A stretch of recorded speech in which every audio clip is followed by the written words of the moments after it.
Oh, yes, because of that only I cannot go for Facebook Live. Looks like. Just a minute, I'm trying.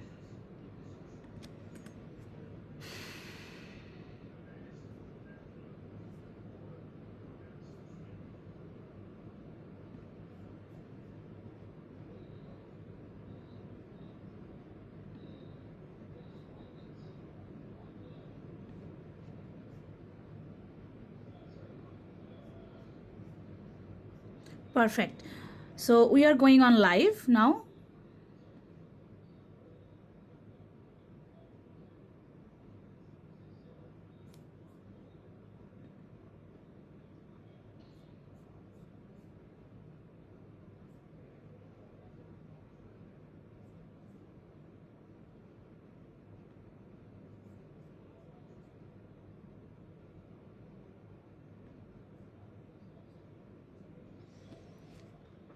So namaskar everyone.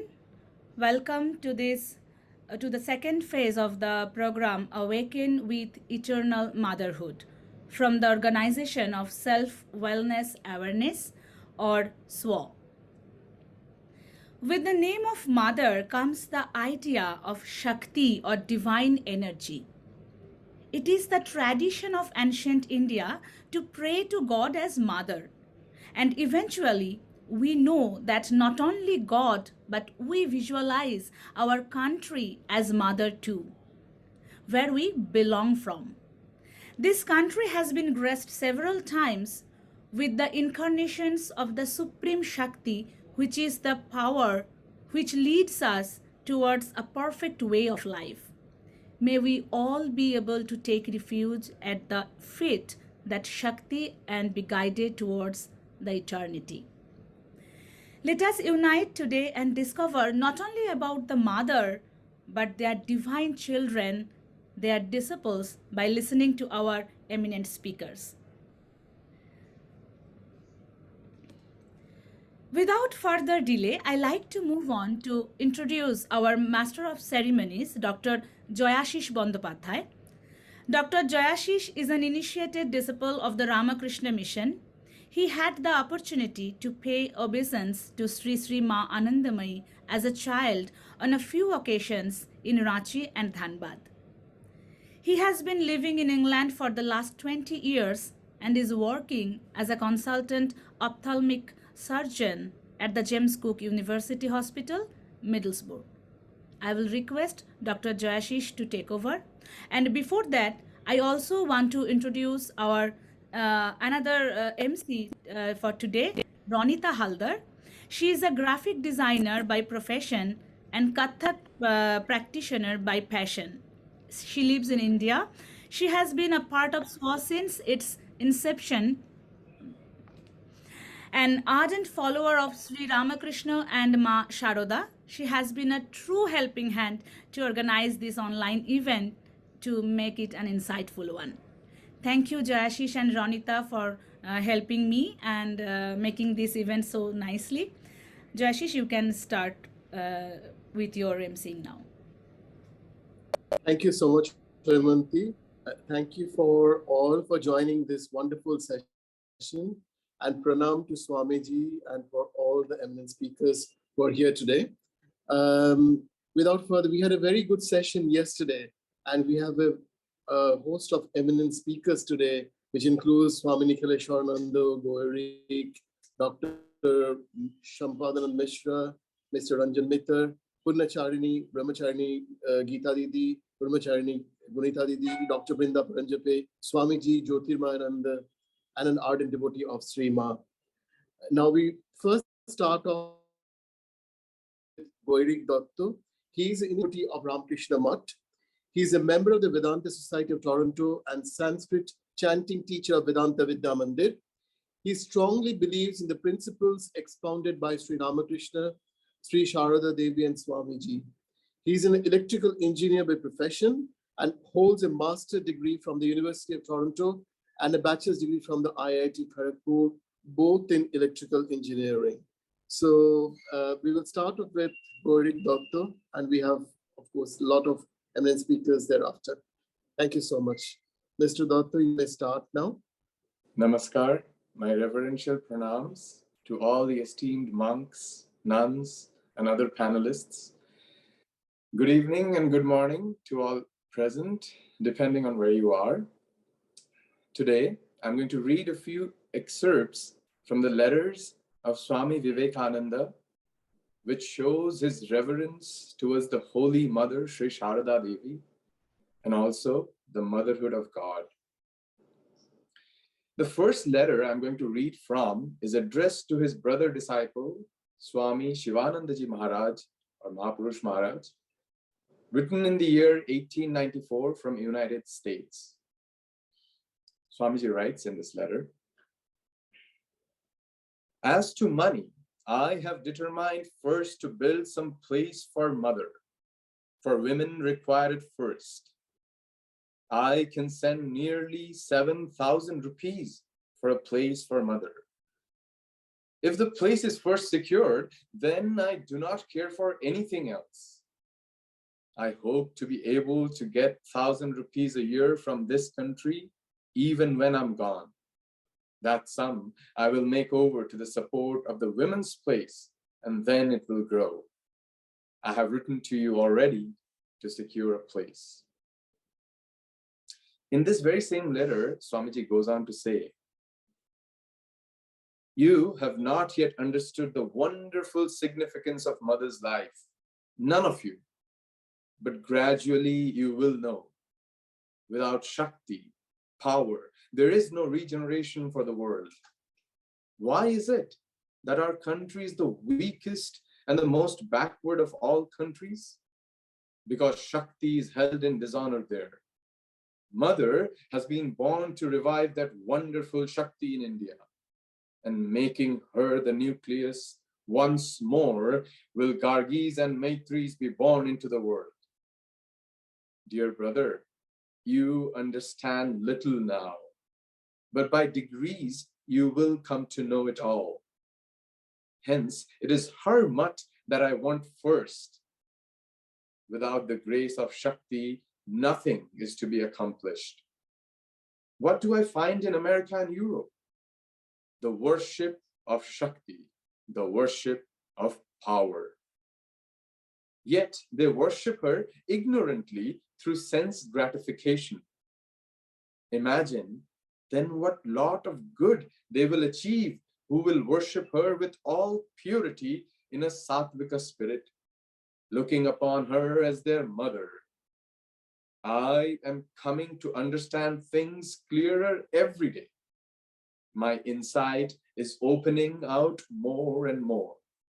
Hence, we must first build a mutt for mother. First mother and mother's daughters, then father and father's sons. Can you understand this? To me, mother's grace is 100,000 times more valuable than father's. Mother's grace, mother's blessings are all paramount to me. Please pardon me, I'm a little bigoted here as regards mother. If but mother orders, her demons can work anything. Brother, before proceeding to America, I wrote to mother to bless me. Her blessing came, and at one bound I cleared the ocean. There, you see, in this terrible winter, I am lecturing from place to place and fighting against odds so that funds may be collected for mother's mutt. Baburam's mother must have lost her sense owing to old age. And that is why she is about to worship Durga in the earthen image, ignoring the living one. Brother, faith is very difficult to achieve. Brother, I shall show how to worship the living Durga, and then only shall I be worthy of my name. I shall be relieved when you will have purchased a plot of land and established there the living Durga, the mother. Till then, I am not returning to my native land. As soon as you can do that, I shall heave a sigh of relief after sending the money. Do you accomplish this festival of Durga of mine by making all the necessary arrangements? Girish Ghosh is adoring the mother splendidly. Blessed is he, and blessed are his followers. Brother, often enough, when I am reminded of the mother, I ejaculate, what after all is Rama? Brother, that is where my fanaticism lies. I tell you, of Ramakrishna, you may aver, my brother, that he was an incarnation or whatever else you may like. But fie on him who has no devotion for the mother.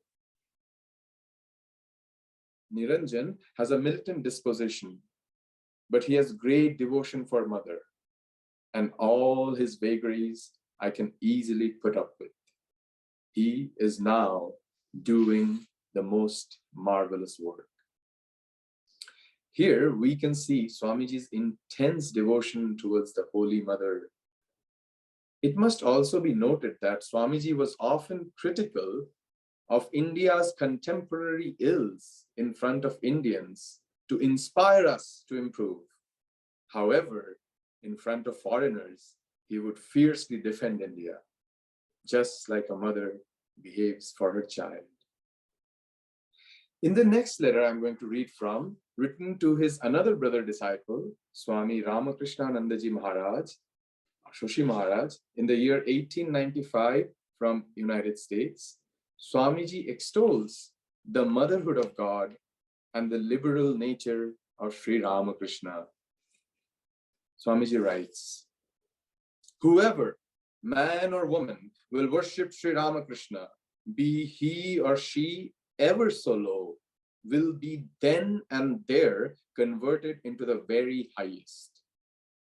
Another thing, the motherhood of God is prominent in this incarnation. He used to dress himself as a woman. He was, as it were, our mother. And we must likewise look upon all women as the reflections of the mother.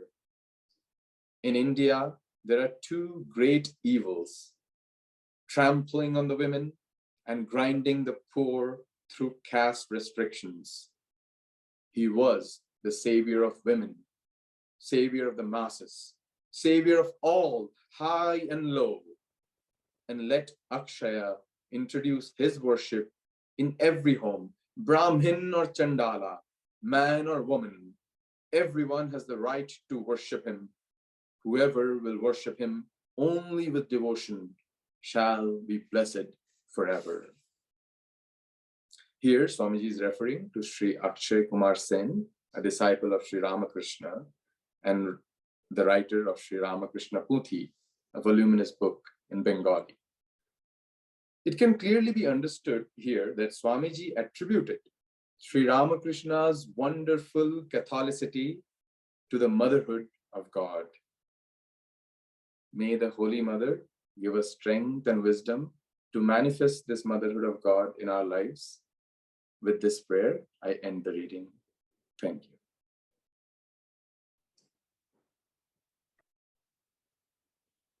Thank you, Mr. Datta, for your wonderful observations and for summarizing on and opening this talk.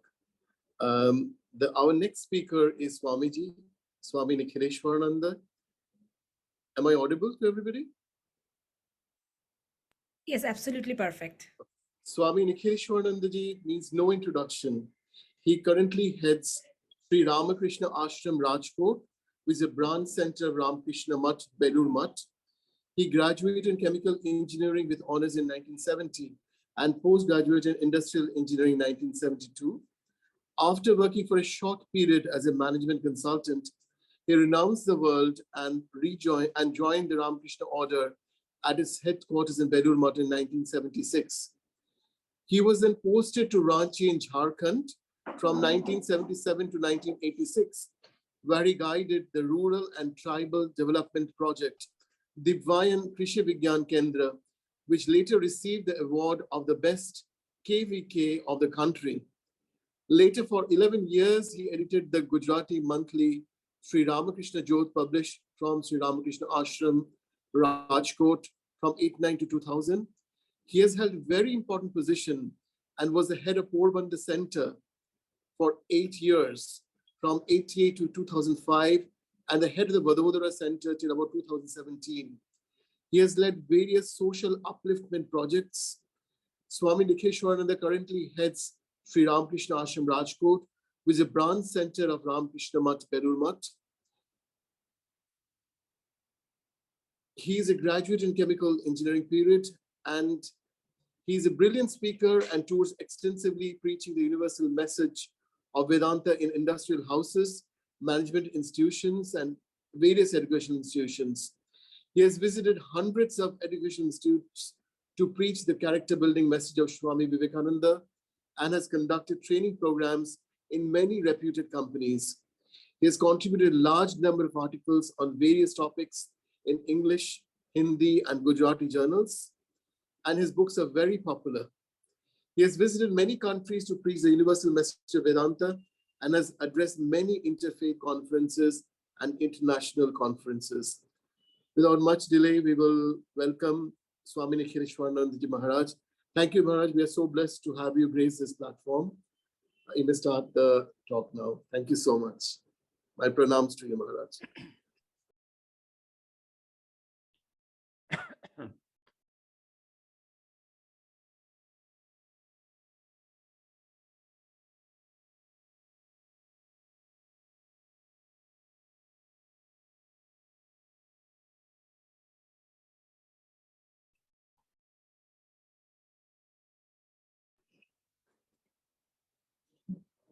Maharaj, are you having any problems on your? I think he's there, but you're not audible, Maharaj. Am I audible? Yes, you're audible, Maharaj, now. You're absolutely audible, Maharaj. Audible? Yeah, absolutely. Yes, Maharaj, absolutely, Maharaj. You're audible now. Yeah. Should I start? Yes, Maharaj, you may start now. Absolutely, Maharaj. Yeah. Okay. Pavitram charitam yasya pavitram jivanam tatha pavitrata swarupinyai tasyai divyai namo namaha jananim sharadam devim ramakrishnam jagadgurum pad padme tayo shritva pranamami muhurmuhu. My humble salutations at the feet of Holy Mother Sharda Devi, who was purity personified, Pavitrata Swarupini. At the outset, I am thankful to the organizers for giving me this opportunity of speaking on Holy Mother Sharda Devi and Swami Vivekananda. The organizer's name is very attractive, self-wellness awareness. Not only awareness and not only wellness, but self-wellness awareness. And the topic of the whole, the subject of the whole program is Awaken with Eternal Motherhood. Beautiful. Yes, the great awakening will come with the eternal motherhood. And we offer our humble salutations to the three mothers whose photographs you find on the flyer: Holy Mother Sharda Devi, Mother of Sri Aurobindo Ashram, and Ma Anandamayi. They are all representatives of the eternal motherhood in the present times. And that is how the modern womanhood can get the inspiration, the same eternal motherhood, the eternal womanhood, how it is going down from that time, thousands of years back, till the present time. We have this inspiration, we have these examples, the living examples, which can be very useful in making our women ideal women for the modern age. and ideal mothers also. Just now, some time back, we had a wonderful reading from two beautiful letters of Swami Vivekananda, which summarizes this topic of Holy Mother and Swami Vivekananda. In both the letters, Swami Vivekananda refers to Indian womanhood and Holy Mother Sharda Devi. And Swami Vivekananda, he himself says, in this particular aspect, I am fanatic. He was against fanaticism. In Chicago Parliament Religion, he said we must say goodbye to all types of fanaticism. But in this letter, he says, I am fanatic regarding Holy Mother. And when question comes of Holy Mother, I say, who is Sri Ramakrishna? What a wonderful veneration. What a tremendous regard and respect and veneration for Holy Mother Sharda Devi. Whenever Swami Vivekananda would go to meet Holy Mother, at that time, those times in Calcutta, you had to cross the river Ganga. So he would be just sprinkling water on his head and go on drinking Ganga Jal, water of the river Ganga. And his disciples, brother disciples say, what are you doing? You will catch cold. Why are you taking so much of water and so much of sprinkling so much of water? Don't you know I'm going to meet Holy Mother? You know, Sharda Devi is always known as Holy Mother. She was personification of holiness. So her name itself is holiness. Don't you know I'm going to meet Holy Mother? Holy Mother, I have to be holy. Ganga is holy. With that Ganga Jal, I'm trying to make myself holy so that Holy Mother does not get suffering due to me. What amount of veneration! He's a world mover, a global leader of a global civilization. But yet, before Holy Mother, he is just a child. A child who has come to the mother's fold, and yet so much of veneration that he is taking so much of Ganga Jal. The amount of the regard, the respect that Swami Vivekananda had for Holy Mother Sharda Devi cannot be compared. Cannot be compared. He told Holy Mother Sharda Devi, Ma, there may be hundreds of Vivekanandas, but I know Mother, my mother is only one. Vivekananda may be hundreds, but Mother is only one. Mother is only one. This is what Swami Vivekananda told Holy Mother when he met her. So, in that letter, there was also the reference how Swami Vivekananda himself says, you know, I got the blessings of Holy Mother and in one stroke, I just crossed the ocean and I got success because of the blessings of Holy Mother. The stories like this, that when Swami Vivekananda was traveling all over the country, he spent maximum time in Gujarat. And in Gujarat, while he was traveling from Junagadh to Porbandar, at night he had to stay in one small railway station called Jetalsar. And the assistant station master, Sri Hargovindas Ajrabar Pandya, was the assistant station master at that time. He was also called Mahatma because of his spirit of service to the poor people and to his respect to the saints. He was called Mahatma also. So he saw a young monk sitting there on the bench at railway platform. He talked to him. It is he who for the first time informed him about the World's Parliament of Religions that was going to be held in Chicago. This is the first time Swami Vivekananda comes to know about it. And then the Maharaja of Limdi, the Maharaja of Limdi, Yashwant Singh Ji, also inspired him to go to the West for preaching Vedanta. And Shankar Pandurang Pandit, the administrator of Porbandar, was so much impressed by his knowledge of Sanskrit and English. And he said, Swamiji, you ought to go to the West. By your scholarship, you will be able to conquer the Western world. And he said, when you go to the West, you'll need to know French. I'll teach you French. And Swami Vivekananda learned French there in Porbandar. And so he received the inspiration of going to the West while he was in Gujarat. He received for the first time the information that there was going to be Parliament religions.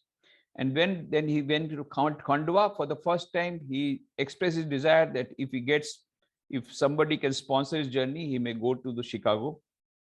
And then when he came to Madras, now Chennai, the young disciples, Allah Singha Perumal and others, they were the people who really sincerely requested him and persuaded him to go to attend Parliament of World's Religions.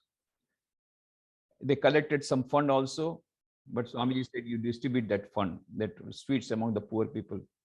Because he was not able to make up his mind whether this desire of going to the Western countries, whether it is own desire or it is a divine plan, it is the mother's will, whether it is the will of the divine mother.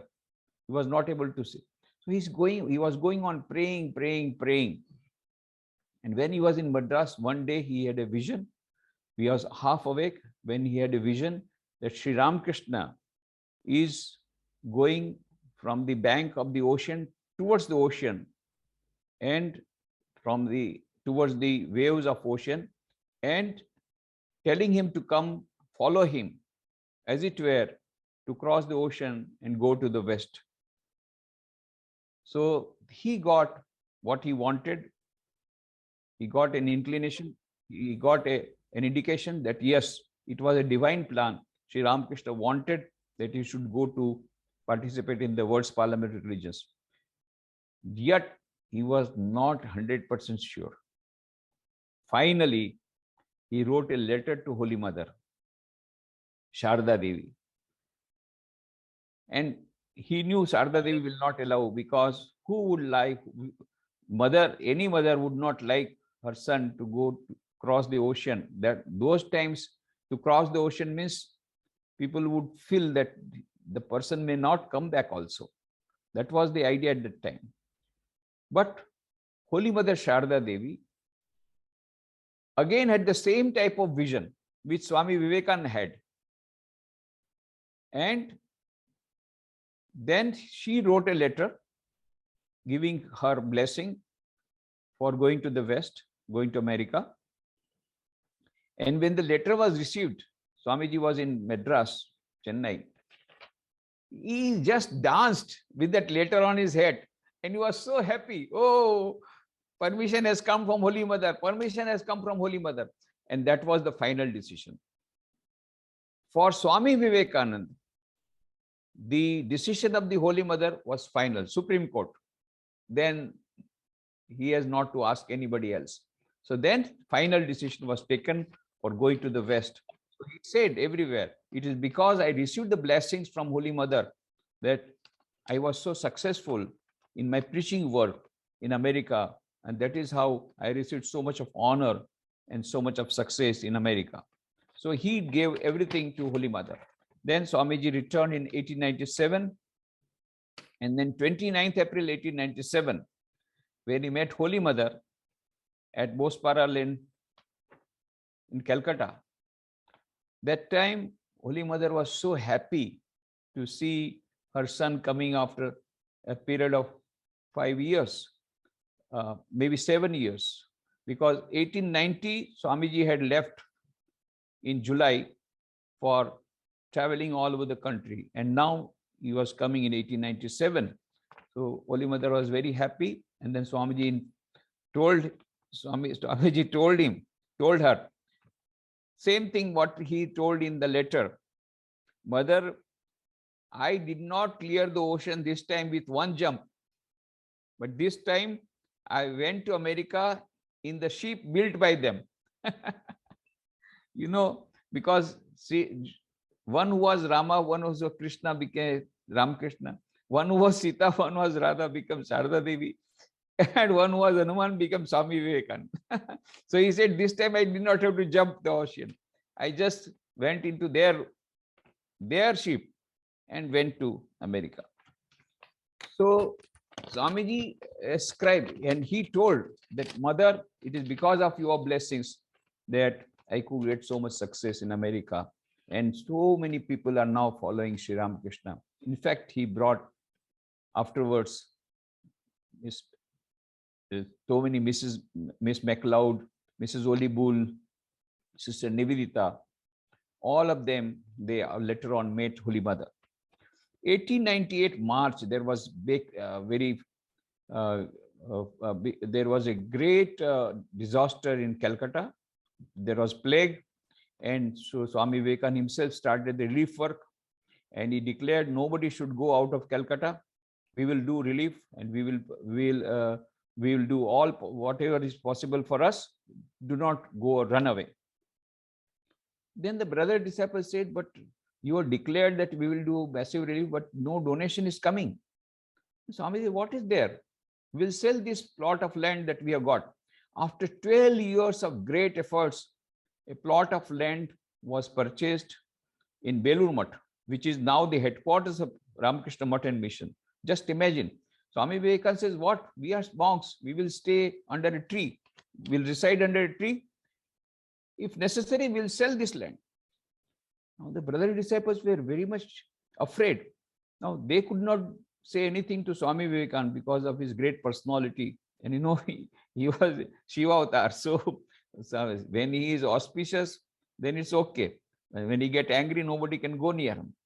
So what to do? So they thought of Holy Mother's intervention. So Holy Mother, then they said, okay, let us go to Holy Mother. Then Swamiji told Holy Mother, Mother, I'm very much disturbed. I'm very much unhappy. So many people are suffering. I cannot see their suffering. So I decided, if necessary, I'll see this land. I'll sell this land and we will do the work, relief work. Now, yes, just look at Holy Mother. Holy Mother, Sri Ramakrishna said, she is Saraswati, goddess of learning. Though she did not know how to write, she knew a little bit of reading, but no writing. She did not know even to sign. And still, Sri Ramakrishna said, she is personification of wisdom, Saraswati. And she has come to distribute knowledge. How is it possible? But you just see, I'm giving one example. What Holy Mother said, she brought out a legal point. Holy Mother asked Swamiji, now, who is the owner of this land? Swamiji said, well, the land is now in the owner is the trust. I had purchased the land, but I have handed it over to, I have made a trust and given it to the trust. Then Holy Mother took out a very important legal point. How can you sell the land of the trust without consulting the trustees? Then he said, no. He was caught. Yes, Mother. And I have consulted the trustees. They are not in a mood to come. They are not agreeable to sell this land. So Swamiji could not say anything. He was dumbfounded. Then Holy Mother said, my dear boy, you are want to sell this land. This land, Belur Math, will be the headquarters of Ramakrishna Mission. With that organization, how many hundreds of relief work will happen? And really it happened. Just imagine. That was in 1898. And now 2022, within these so many years, hundreds and hundreds of relief works have been done. What Holy Mother said came true. Hundreds of relief work will be done. So much of service of activity will be done. This will be the headquarters. Everything will stop. Just imagine if Swamiji would have sold that land, then where would have been Belur Math and where would have been Ramakrishna Mission? And I will not be talking to you without Holy Mother. Imagine, because of her wisdom. So she put a stop. No, you cannot sell this land.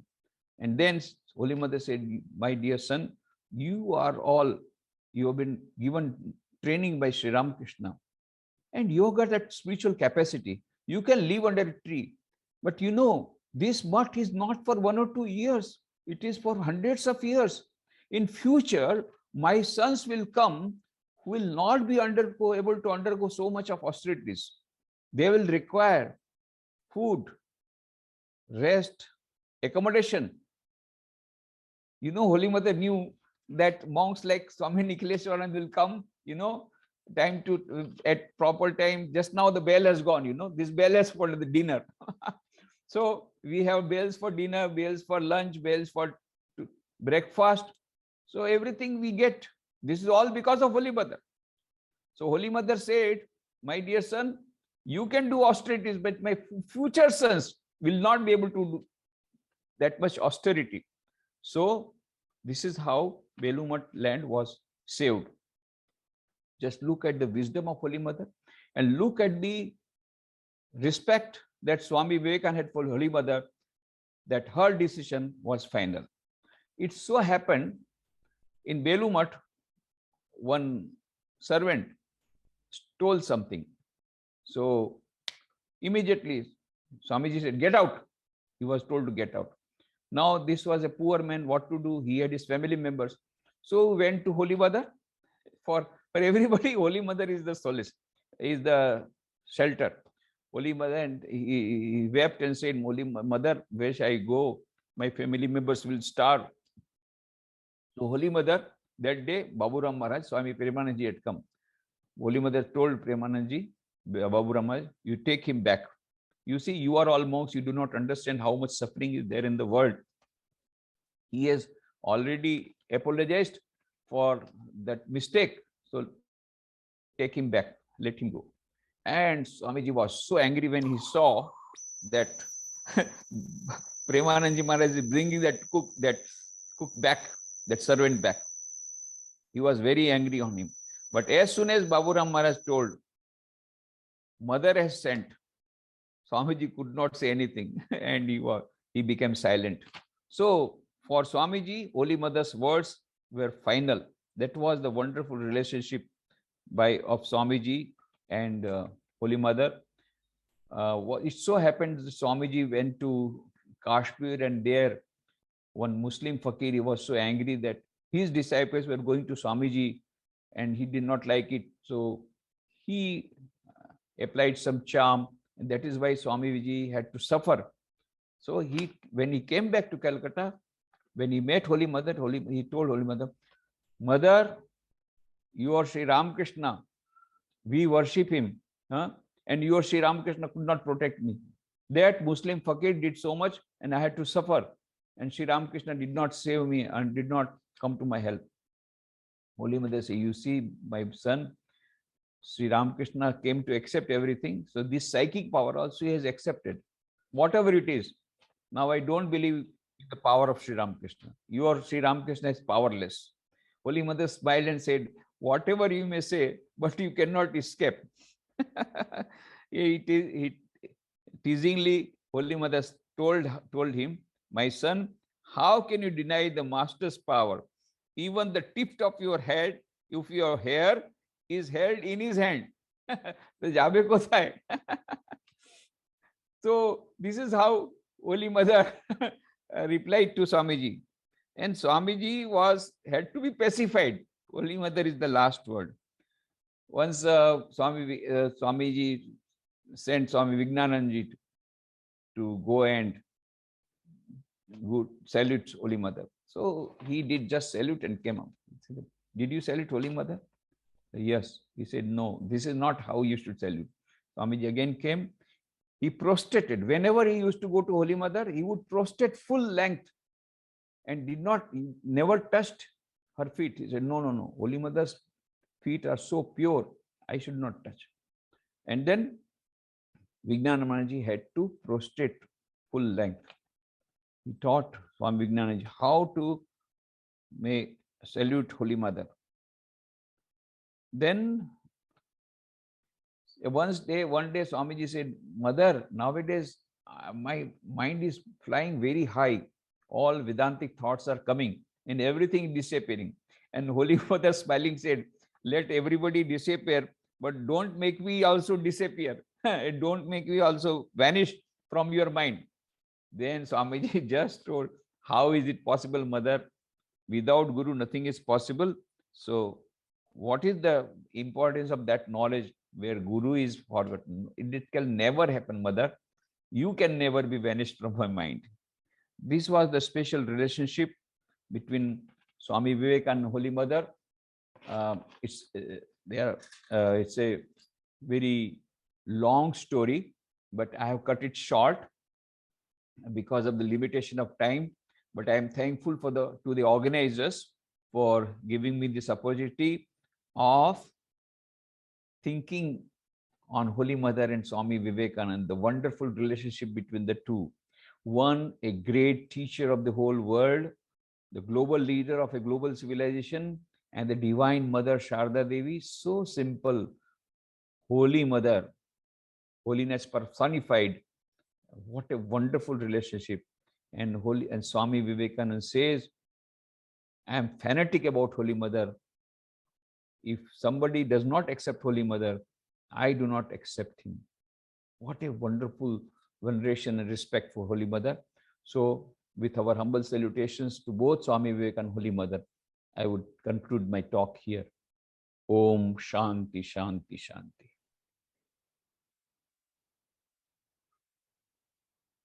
Thank you so much, Maharaj. Please accept your pranams and thank you for your such a wonderful talk. It's always so wonderful to listen to you. Thank you so much. We are so blessed to have you grace this platform. Thank you. Thank you. Pranam. Without further delay, we will go on to our next speaker. Our next speaker is Dr. Sampadanand Mishra. Dr. Sampadanand Mishra is a PhD in Sanskrit from Utkal University. He is a gold medalist and passionate about Sanskrit. He is a devotee of Sri Aurobindo and the Mother and is familiar with their writings and feels comfortable in delivering lectures on philosophy and practice of Sri Aurobindo's yoga. Dr. Mishra has spoken at various conferences, seminars, and literary and religious festivals, both nationally and internationally, on Sanskrit, Indian culture, yoga, and education. He has been to USA and on other several countries several times, giving lectures, conducting workshops, and participating in conferences and seminars. He has got several accolades. The government of India has conferred him the President's Award, which is the Maharshi Badaranya Vyasa Samman in 2011, for his outstanding contribution to Sanskrit. In the year 2014, the Ministry of Culture, Government of India, conferred the Senior Fellowship Award to Dr. Mishra for carrying out his research on the Vedic art of multiple concentration. In 2017, the Junior Chamber of International India conferred the Literary Excellence Award to Dr. Mishra for his contribution to Sanskrit language and culture. He was also conferred the Kendra Sahitya Academy Bala Puraskar in 2018 for his book, Shanaya Shanaya, which is a book on rhyming songs in Sanskrit for children. He has been conferred the Pandit Deen Dayal Upadhyay recognition of Re-Engineering India 2020 by the Rethink India organization. We are so honored and blessed to have such a great Pandit amongst us and gracing this platform. He will be speaking on a wonderful topic, Without Him, which is a statement by the Mother on Sri Aurobindo. The statement is, without him, I exist not. Without me, he is unmanifest. What a wonderful thought. Dr. Mishra, namaste. And thank you for gracing this platform. We are so blessed to have you in this platform. Thank you. Namaskar to all of you. And my heartfelt pranam to the Divine Mothers, Ma Sharada Devi, Anandamayi Ma, and the Mother. It's always a privilege to speak about Sri Aurobindo and the Mother, their teachings, and especially when it comes to the Divine Mother. On 29th of March 1914, when the first meeting between the mother and Sri Aurobindo happened. And yesterday, Govind gave such a detailed description of this whole meeting. And to add to that and continue with what was the Divine Mother's role in Sri Aurobindo's life, and then how was Sri Aurobindo's role in Mother's life. So this will be the topic of my sharing today. When the mother came to Pondicherry and met Sri Aurobindo for the first time, Sri Aurobindo himself has described this meeting, and he said, there's such a perfect surrender have taken place for the first time on the earth.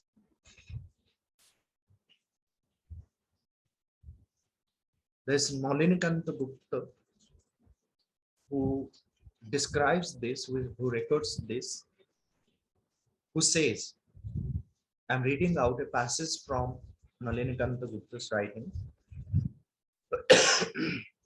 So he says, the first time Sri Aurobindo happened to describe the mother's qualities, he said he had never seen anywhere a self-surrender so absolute and unreserved. He had added a comment that perhaps it was only women who were capable of giving themselves so entirely and with such sovereign ease. Excuse me.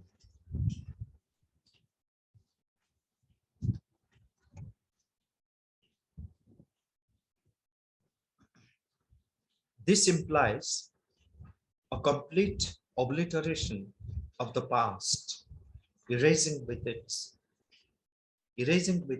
its virtues and faults.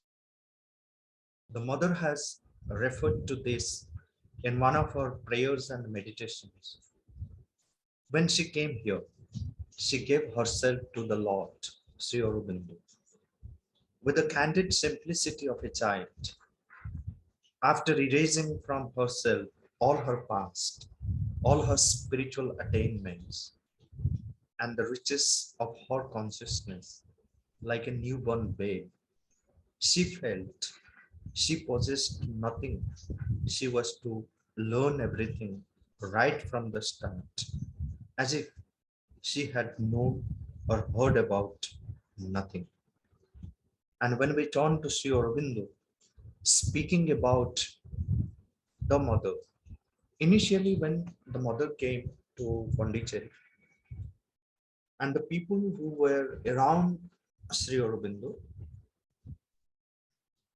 they were not ready to accept her, because they accepted Sri Aurobindo as their guru, as their master, as their mentor, as their guide, even as their avatar.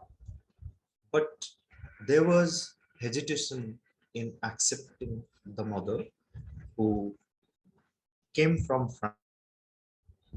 And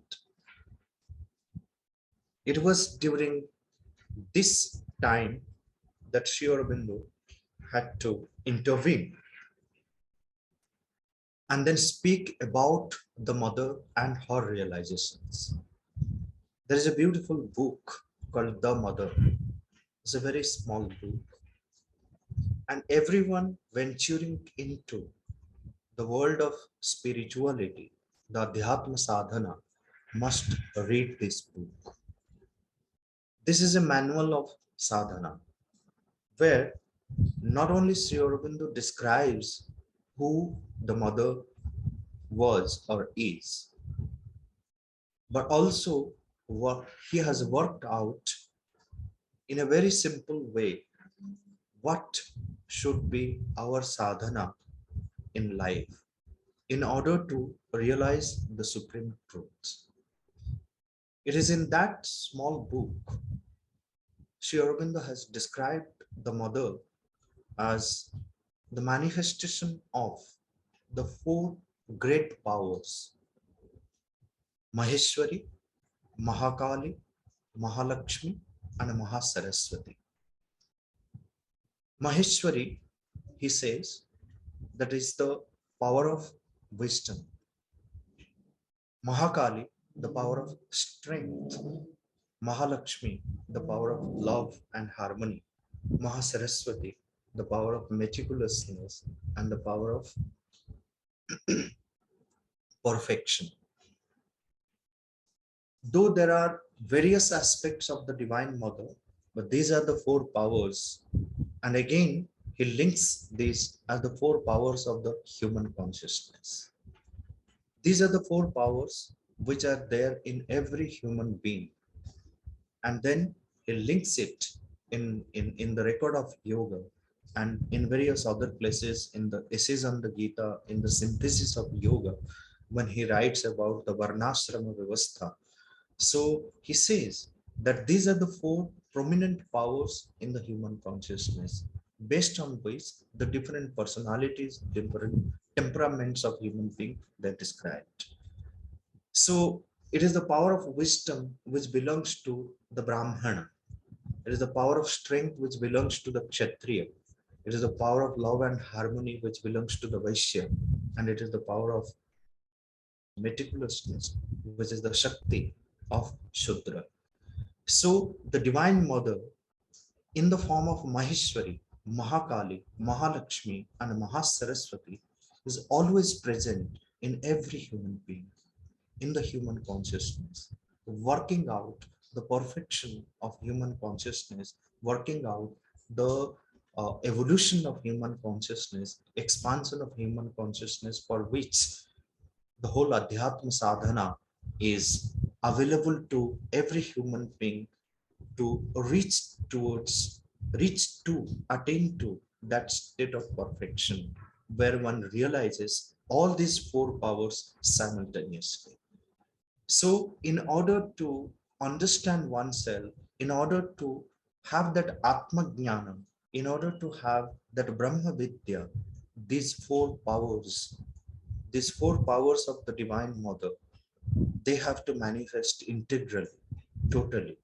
So therefore, at another place, Sri Aurobindo says that a Brahmin is not a complete Brahmin if he has not manifest the Kshatra Shakti, Vaishya Shakti, and Shudra Shakti within himself. Because all these different Shaktis are complementary to each other.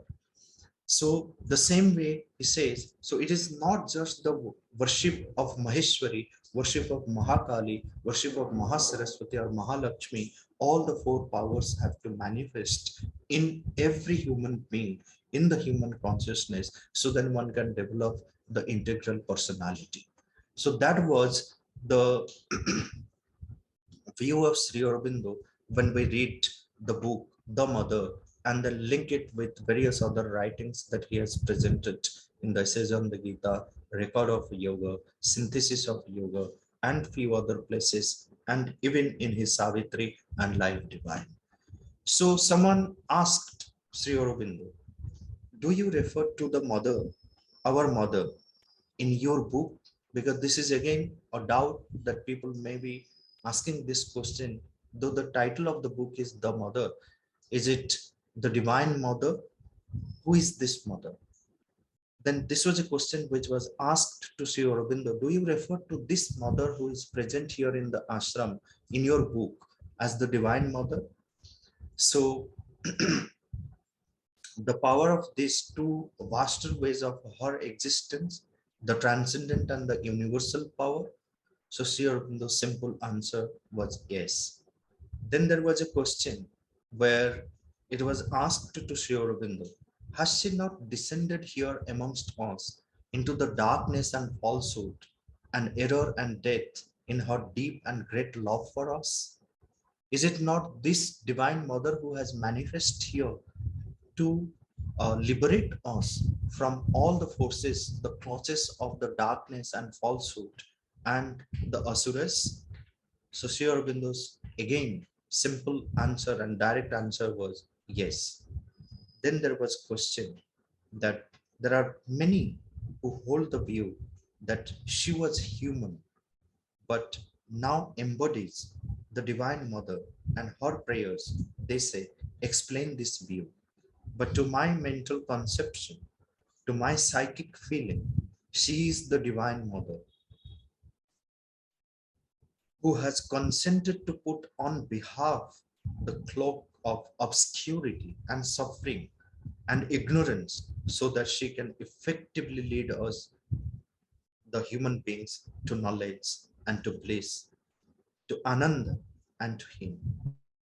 The divine puts on an appearance of humanity. This is what how Sri Aurobindo answers to this feeling of a sadhak who presented this to him. So he says the divine puts on an appearance of humanity, assumes the outward human nature in order to tread the path and show it to human being, but does not cease to be the divine. It is a manifestation that takes place, a manifestation of a growing divine consciousness, not human tuning into the divine. The mother was inwardly above the human, even in her childhood. So the view held by many is erroneous. So Sri Aurobindo says that the view held by many as that she was a human being and then turned or designated as the divine mother. So he says this view of many is erroneous. She carried that divinity even during her childhood. And then Govind gave a description yesterday. I don't need to repeat it. But what was the relationship between Sri Aurobindo and the mother? How both of them cared for each other, and how Sri Aurobindo was a protection to her, and she was a protection to Sri Aurobindo.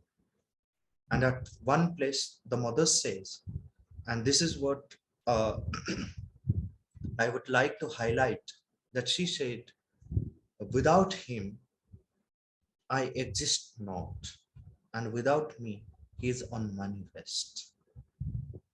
If the mother had not met Sri Aurobindo, if one just removes the mother from the life of Sri Aurobindo, then there is no Sri Aurobindo. It is one consciousness, one Shakti in the two bodies. And there is plenty of reference to this by Sri Aurobindo himself. There's a beautiful book called 12 Years with Sri Aurobindo by Nirod Baran, who was very close to Sri Aurobindo.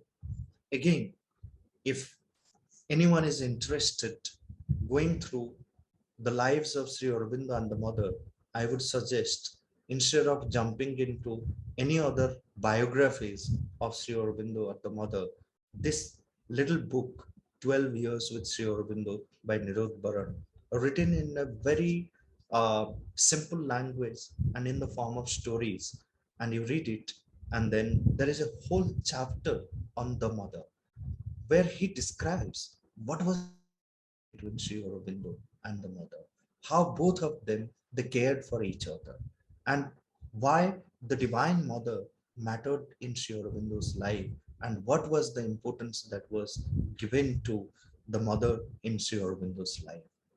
In 1938, 24th of November, when the darshan was to happen, so Sri Aurobindo met with an accident. In his room, mother used to take care, utmost care of Sri Aurobindo. She used to serve him like his servant. There was nothing which was neglected by the mother. Every little detail was taken care of by the mother while serving Sri Aurobindo. And all other disciples who were around Sri Aurobindo were chosen consciously by the mother so that no disturbance happens to Sri Aurobindo in his sadhana. They used to be there around him, just taking care of him. No talk, no disturbance, absolute silence. But sometimes Sri Aurobindo used to talk with them. If the mother happened to be there, then Sri Aurobindo used to tell them, look, the mother has come. Then everyone will become quiet. So that's how the relationship between the sadhaks, the disciples, and Sri Aurobindo was there. And at the center of everything was the Divine Mother. Anything, any question, any doubt people had about the ashram, anything anyone needed, and when they went to ask Sri Aurobindo, any disciple, so Sri Aurobindo's simple answer was, ask the mother, ask the mother. Because she is at the center of everything. She used to be so dynamic in her action.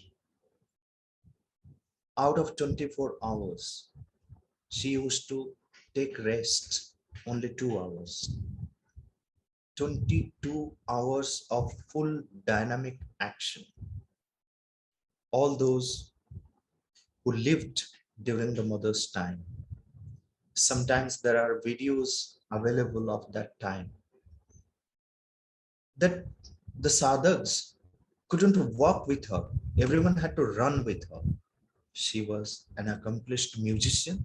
She was an accomplished tennis player. She was an accomplished manager. She was an accomplished caretaker. And in anything that one refers to, and she was an accomplished teacher. How she used to teach the children, teach the adults, an accomplished teacher or divine teacher with such meticulousness, with such clarity, she used to teach. She used to explain the difficult words of Sri Aurobindo, because anyone who is acquainted with the writings of Sri Aurobindo knows how difficult Sri Aurobindo is. His life divine, the masterly work, his Savitri, again, the epic poem of Sri Aurobindo, and any other writings of Sri Aurobindo. Because of his high command on English and many other languages, Sri Aurobindo's writings look very heavy. So, in order to understand Sri Aurobindo, it is always easier. Everyone finds it easier to go through the writings of the mother in order to understand what Sri Aurobindo has written. So the integral yoga, the practice of integral yoga, the practice of the Purna yoga, Sri Aurobindo's yoga is known as the Purna yoga, the integral yoga. Sri Aurobindo's yoga is known as the Atimanasa yoga, the supramental yoga. Sri Aurobindo's yoga is known as the Purna Samarpana yoga, a yoga of complete surrender. Sri Aurobindo's yoga is also known as the Rupantara yoga, the yoga of transformation. So everyone thought after Sri Aurobindo took Mahasamadhi, there was this thought amongst many people living in the ashram, that perhaps this is the end of everything. But the trust that Sri the mother, because they were not separate. So the work that was entrusted on her, she carried, and the supramental descent happened in 1956. And she continued to do the yoga of Sri Aurobindo, the yoga of, especially the yoga of transformation, till the last breath of her life in 1973, 17th of November when she left her body. And she used to do the cellular transformation, which was a very, very prominent work of her. And she said that her work will continue. Her work will continue until a single cell remains untransformed. That is the promise she has made to the humanity. That is the promise she has made to all, that it will continue till until the last cell remain becomes transformed. And this transformation that Sri Aurobindo has worked out, the mother has worked out, or both of them have worked out, the psychic transformation, the spiritual transformation, and the supramental transformation, which would change the whole scenario on the earth, which would change everything on this earth, establish the divine life. And in Sri Aurobindo's yoga, the mother plays the central role, as when we see that this has been our tradition right from the Veda. When you turn to the Kenopanishad, if you know this beautiful story, that Uma Haimavati, she appears to teach Indra about the Brahma Vidya. The ultimate knowledge was passed on to the illumined mind, the enlightened mind, through the Divine Mother. It is the Divine Mother alone through whom all the Vidyas can manifest. Therefore, we have in our stutis that Vidya Sakala Tvameva. So you are all kinds of Vidyas. And in a sense, when we contemplate on this whole aspect of the Divine Mother, the Divine Shakti, we see all the higher powers of consciousness, all the higher values are feminine values. And worshipping the Divine Mother in any form is to manifest these feminine powers in the human consciousness, so then one becomes truly Shaktiman or Shaktimati, or grows powerfully in the lap of the Divine Mother. So this is what was the message by the Divine Mother in various forms, whether she is talking about the physical transformation, whether she is talking about the vital transformation, whether she is talking about the mental transformation, psychic transformation, spiritual transformation, or supramental transformation, that she has opened up the vast realm of the knowledge before us with such simplicity. And it was Sri Aurobindo's protection, Sri Aurobindo's um, love for her, Sri Aurobindo's protection for her was always there. And Sri Aurobindo describes, and this is what Nirod Baran writes in his book, The 12 Years with Sri Aurobindo, that when this accident took place, Sri Aurobindo, when he was in his room and he was walking from his seat to the washroom, when he just, was touched with the tiger skin and then slipped, and then his thigh bone was fractured. And he described that he was so much concerned about the mother, giving the protection to the mother, because there were many occult forces, adverse forces, which were constantly giving troubles to the mother, to Sri Aurobindo, in bringing obstacles on the path of the yoga. And Sri Aurobindo was very, very cautious of the adverse forces attacking to the mother.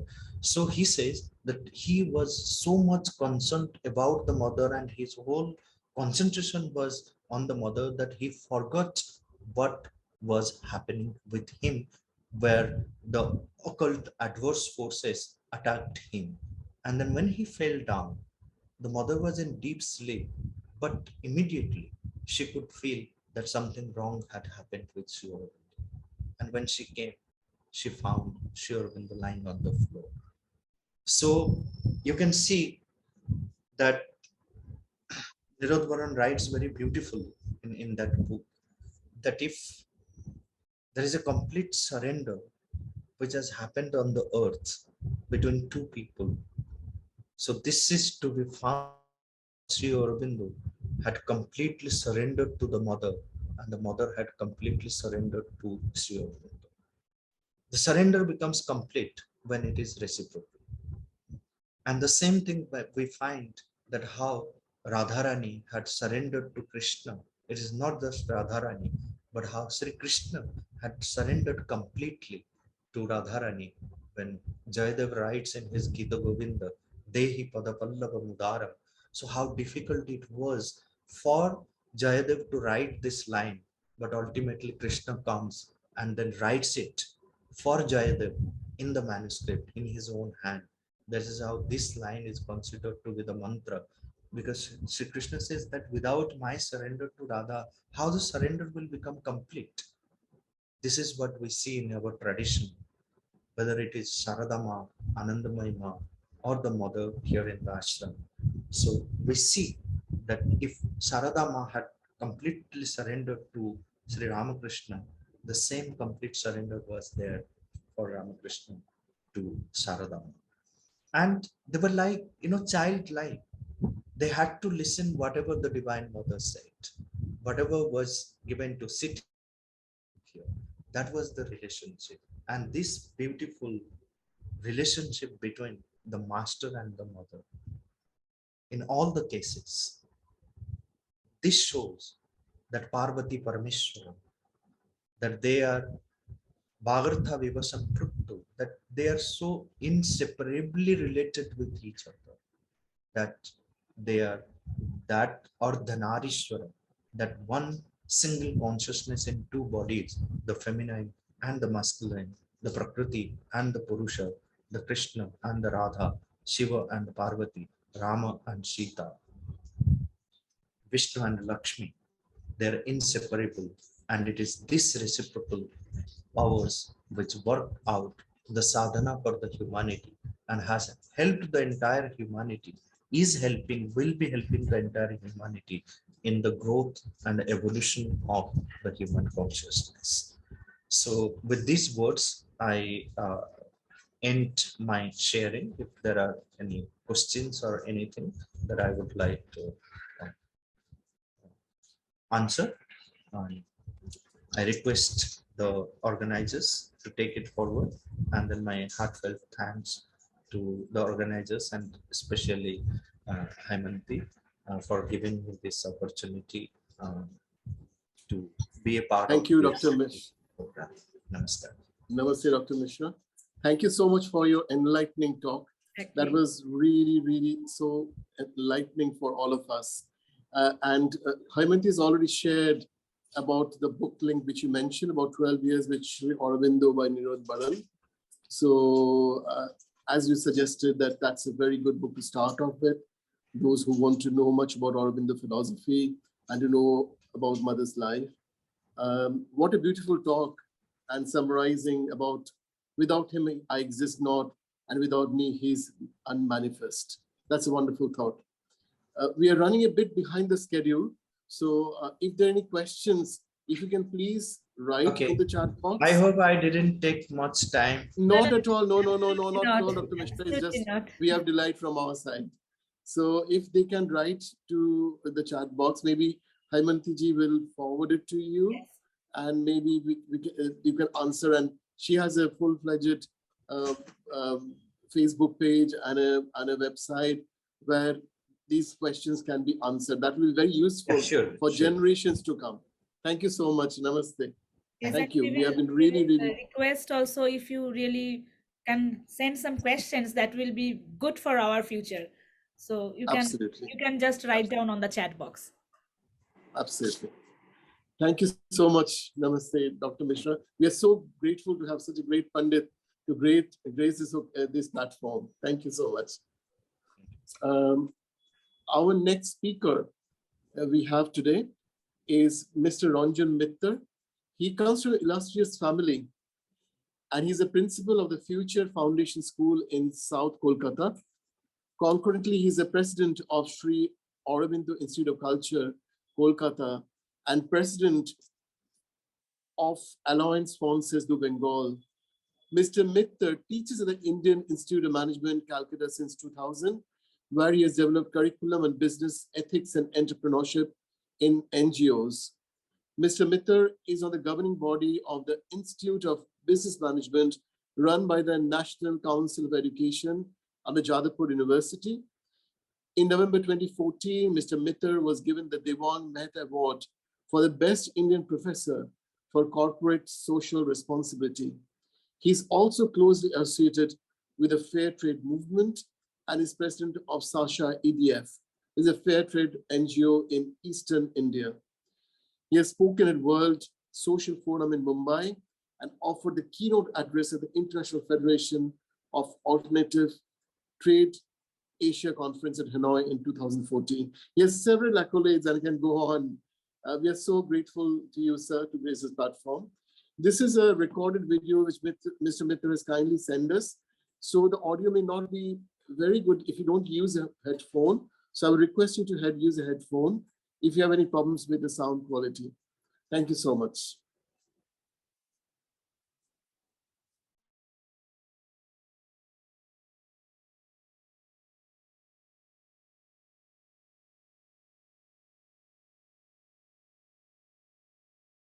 It's a very intriguing concept. Sorry, I just want to confirm that are you able to hear the video sound? It is okay Yes, now, Hemanti. it's okay Yeah. now. It's okay. Thank you. I feel blessed to have been asked by the organizers of this convention on Eternal Motherhood. It's a very intriguing concept, the concept of Eternal Motherhood, because it does not just talk of the mother. The expression used is Eternal Motherhood, and that's the same, but the roots go very, very deep. I am first of all reminded of the fact that in this part of the country, Eastern India, not just Bengal but Assam and thereafter, the concept of the divine in the form of mother is very prevalent. No wonder that some of the Shakti Pitas, or many of the Shakti Pitas, are located in this part of the country. And the other thing is that the celebration that Bengal is most known for is Durga Puja. And that's not just a mere coincidence, but if we even look at our holiday calendar, it is not just Durga Puja, it's Durga Puja, Lakshmi Puja, Kali Puja, series of pujas in September, October, November, which constitute the bulk of our holidays, which we describe as puja holidays. So it's very prevalent, the idea of the Eternal Mother in this part of the country. The other thing is very interesting is the selection of the three icons. Ma Sharada Devi, Anandamoyi Ma, and the Mother of Sri Aurobindo Ashram. Again, two of these icons we know intimately. Every person born in Calcutta knows intimately because Ma Sharada as the consort, spiritual consort of Sri Ramakrishna, is known, worshipped along with him almost in every household. And Anandamoyi Ma also is a personality so full of love, so full of affection, somebody who's inspired countless people all over. But the one person that I could probably mention a little more intimately is the Mother of Sri Aurobindo Ashram. I had the good fortune of meeting her physically in January 1970. It was one event that basically transformed my life. What I do today is time spent almost exclusively in her service. What I am today is thanks to her. What I want to become tomorrow is to deepen my attitude of service and to be more faithful to her. Why? My parents were devotees of the Mother and Sri Aurobindo, that is true. And it is in that connection that I first got to know and hear of the Mother. But that contact was through books, through photographs, through conversations. I was not really prepared for that 3 or 4 minutes, shall I call it an interview, when at the age of 11 and a couple of months, I went almost accidentally along with my mother for a darshan to her room on the 2nd floor in the Sri Aurobindo Ashram main campus. Half a century later, I am still at a loss of words as to what I really experienced. To be true and to be honest, I felt that if there was something called divine, this was she. But more importantly, there is no definition of divinity. What I did feel in my heart of hearts was that she was my mother, as she was everybody else's mother too. But I was not fighting with anybody to make her my mother or to be exclusive to her. And that feeling stayed very, very deep in me. It is because of that one meeting that I read up Sri Aurobindo. That is because of that one meeting that I did not continue my career in Europe. It is for that one meeting that I ventured to make this life a life of service to her. That abiding feeling is one of motherhood, motherness, and intimacy, and a longing to be with her in every which way possible. When my mother was about to pass away, and we knew she had terminal cancer, the one thing she told me was, come and do the kind of work I do. That was one thing. But more importantly, she told me that the biggest thing I have done for you, I mean, she was talking to me, the biggest thing I've done for you is I've introduced you to the Divine Mother. You will never miss your mother. She will be there. Mind you, my mother passed away as late as 1999, and the mother of Sri Aurobindo Ashram had already passed away in 1973. So it's not a physical replacement that my mother was talking about. What she was actually referring to is what the organizers of this convention have termed Eternal Motherhood. Sri Aurobindo was a worshipper of this concept of Eternal Motherhood. He is described severally as a poet, a patriot, a philosopher, a saint, a literateur, and in many other ways, a playwright. But over and above all, dominating everything, he was a worshipper of the Mother.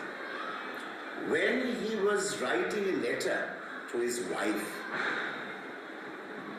This letter talked about three madnesses. And the whole theme of the letter was, I want to unshackle my mother. I want to free her. And why? Because I can see a demon sitting on her, as if sitting on her and trying to suck blood.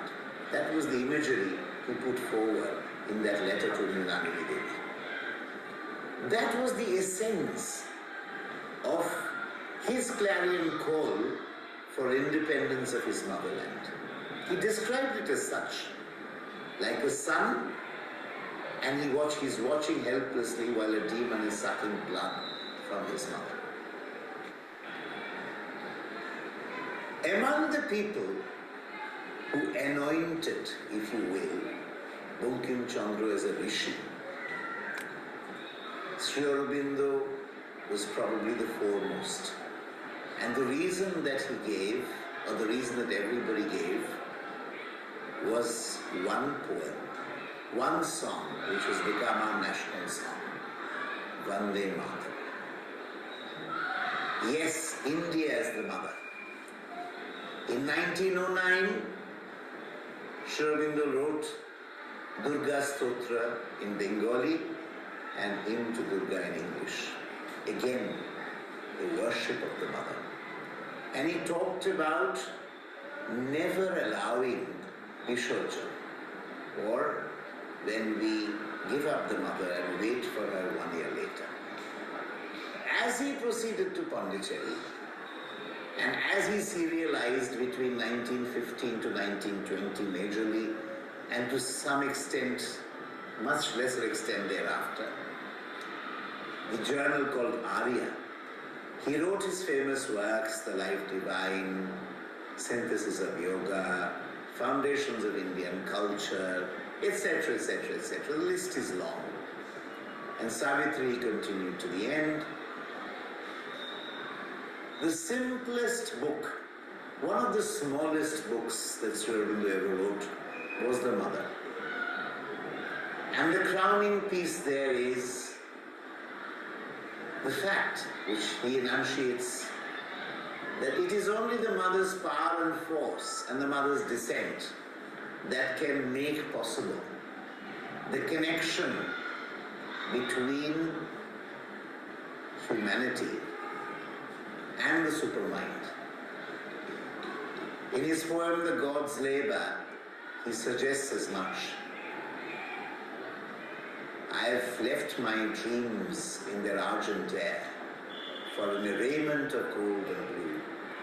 There shall move on the earth, embodied and fair, the living truth of you. This you is the mother.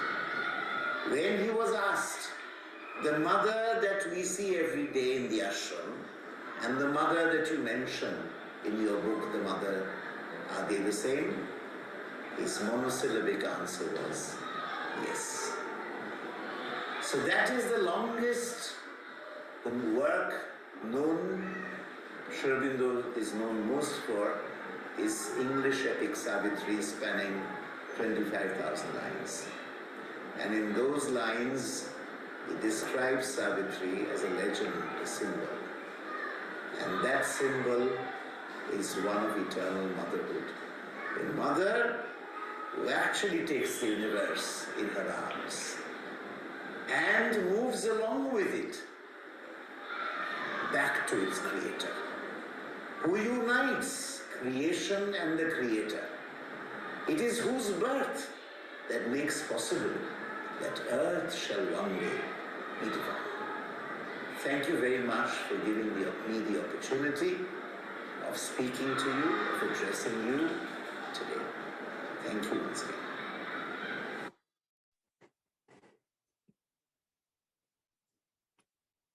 Thank What you, a Mr. Vikram. wonderful storytelling and a wonderful take on motherly love and mother and how things unfold for a mother for his child.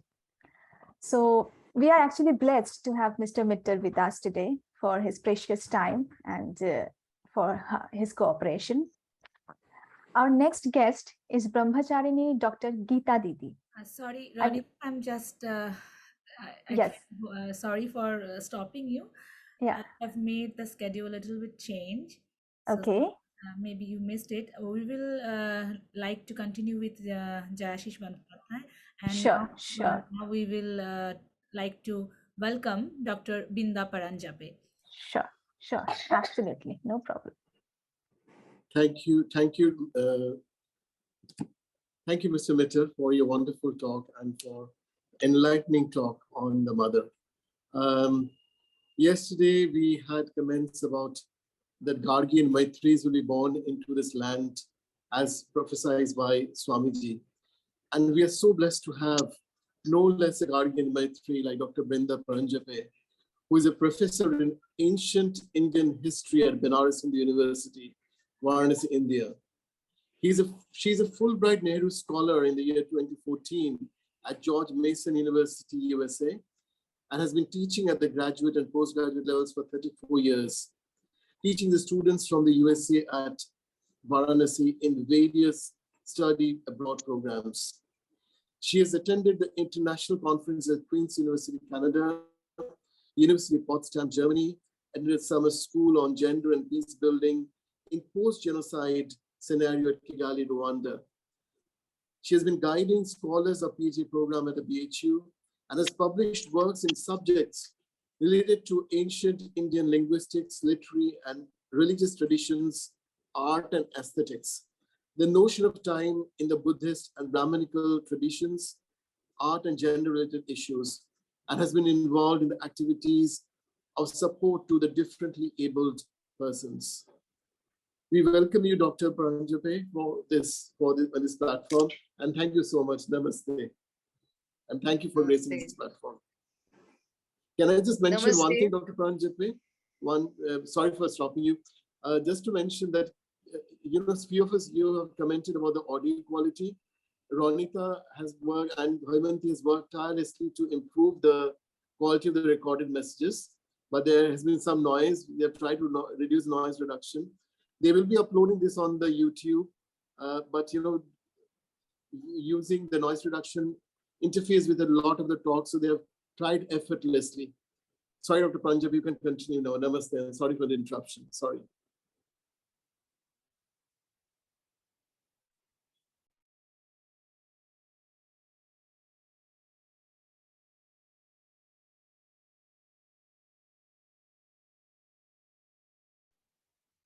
Dr. Paranjape, you can continue now.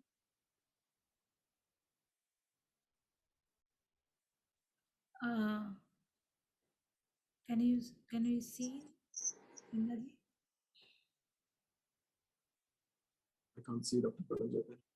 Somehow the connection got cut. Yeah, looks like that. Yeah, I accepted. Is she here or? Yeah, she came again. Yeah. Okay. Sorry. Yes, Dr. Paranjape, you can continue now. Yeah, her audio is in connecting now.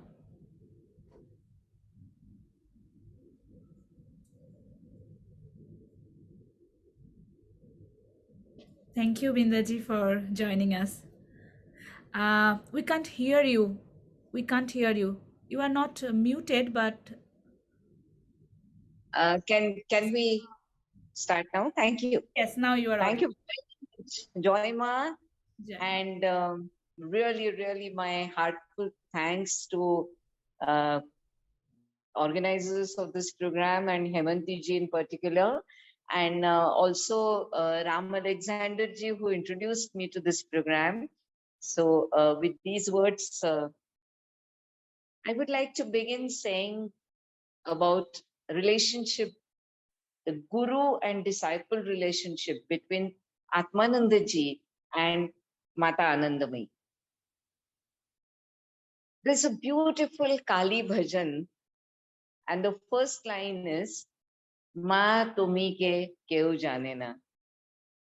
I think in essence, this is what probably Atmananda ji tried to do for a long period of 50 years, that she was trying to know something which is unknowable. And Ma was facilitating that.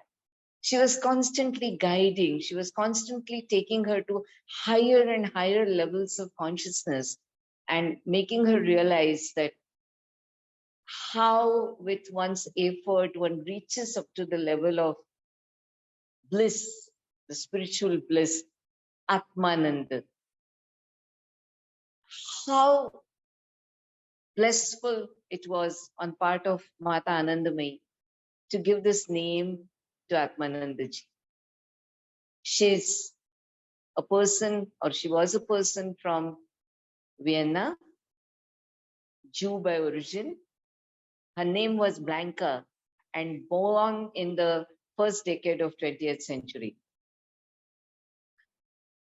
Was she a blank slate before she came to Mata Anandamayi? Certainly not.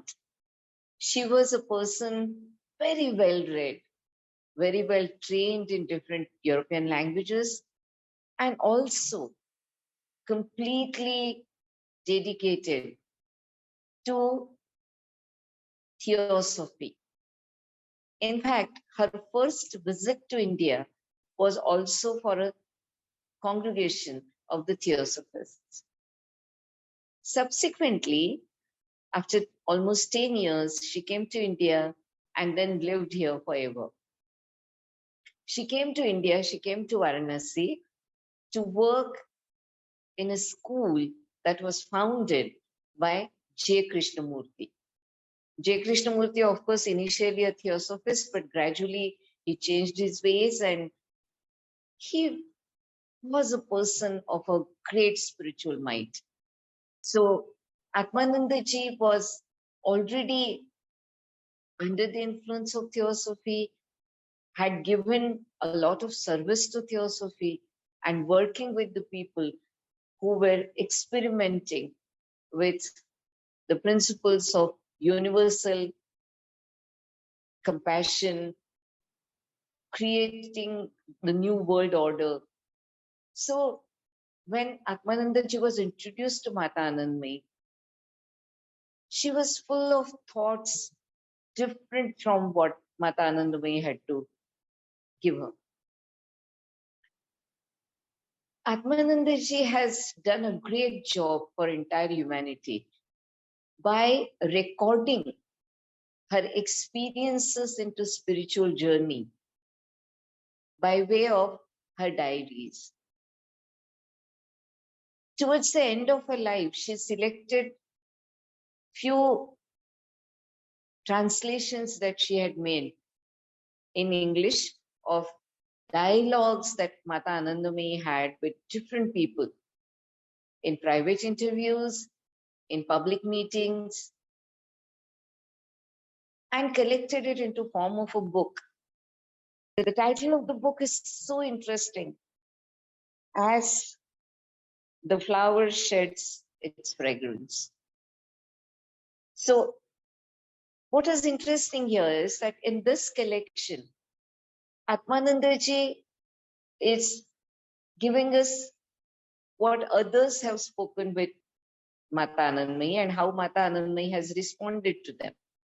And a cross-section of society that you can see approaching Mata Anandamayi for advice, for guidance, for getting blessings from her. And the introduction of the book says that Atmanandaji was not giving us her personal experiences here. She's only putting forth what dialogues were there between Mata Anandamayi and other people. I think, but if we ask the question that why was she doing so? Why was she recording it? And I feel that that was her way of learning from her guru. There are two levels that you can very clearly see in her relationship with her guru. That one, she was trying to be one amongst many and receiving every instruction from her guru. And of course, something that was very intimate, something that was very close.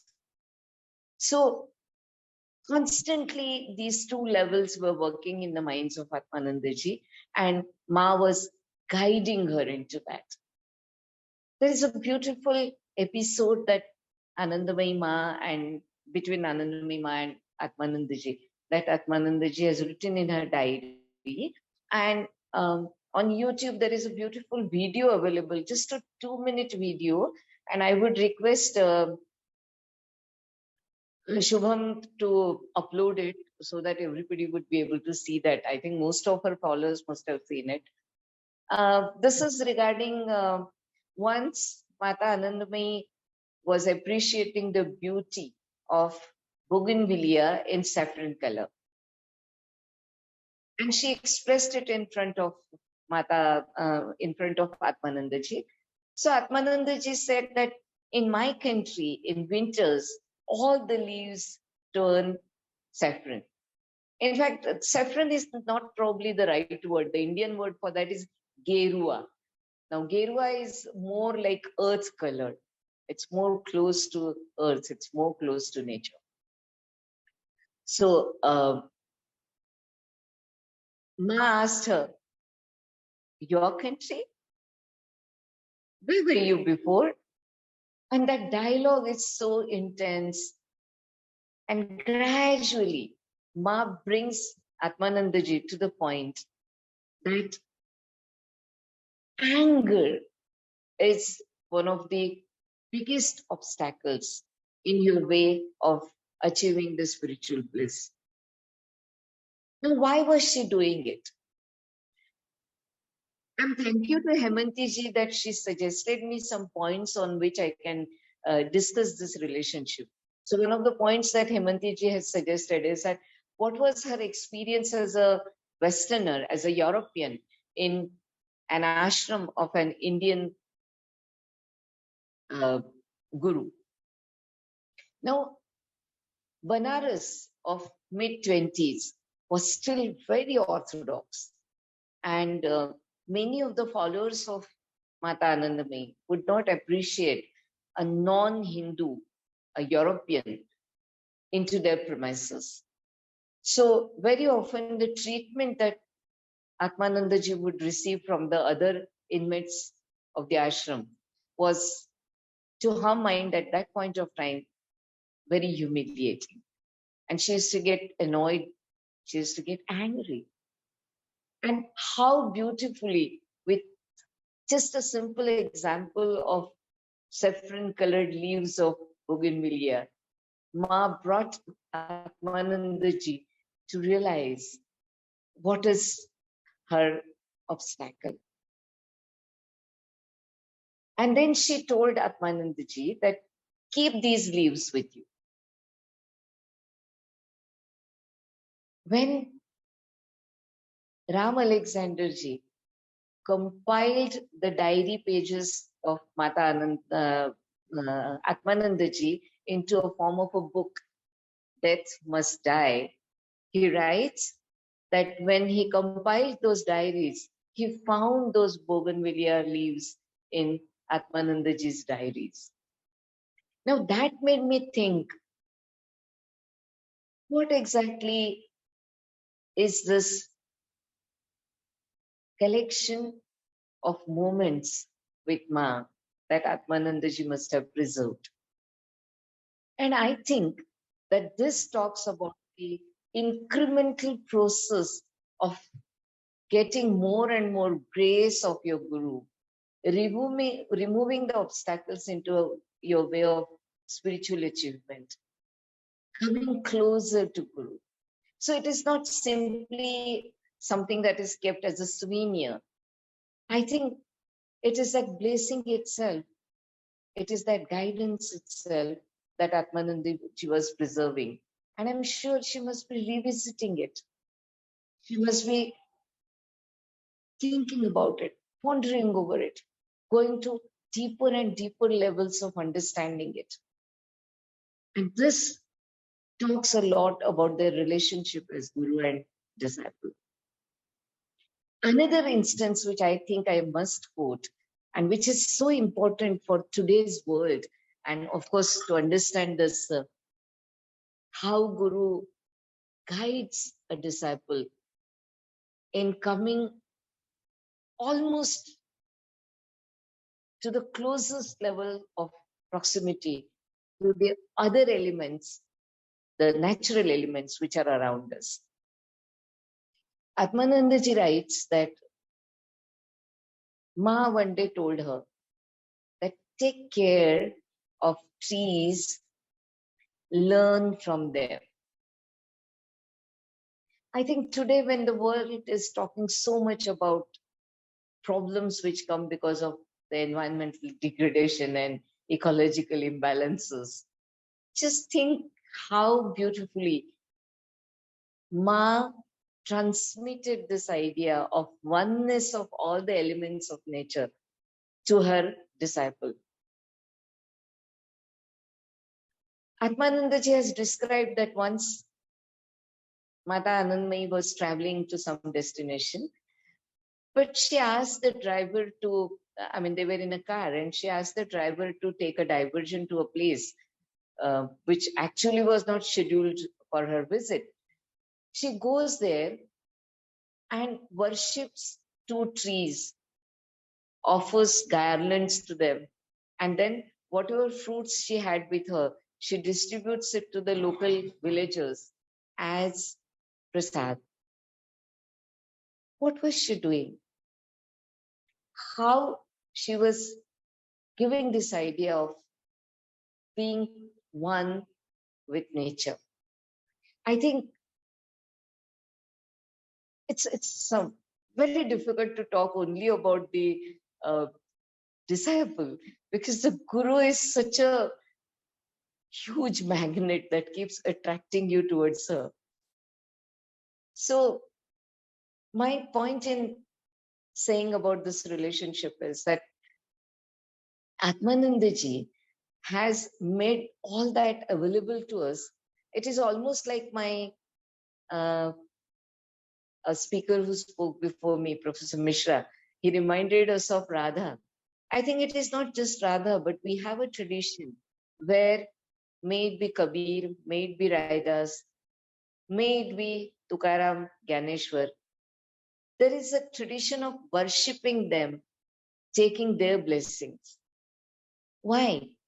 Because they are the ones who could reach up to the Godhood. I think Atmanandaji is like that for us. Those who want to reach up to Ma, Ma is always there.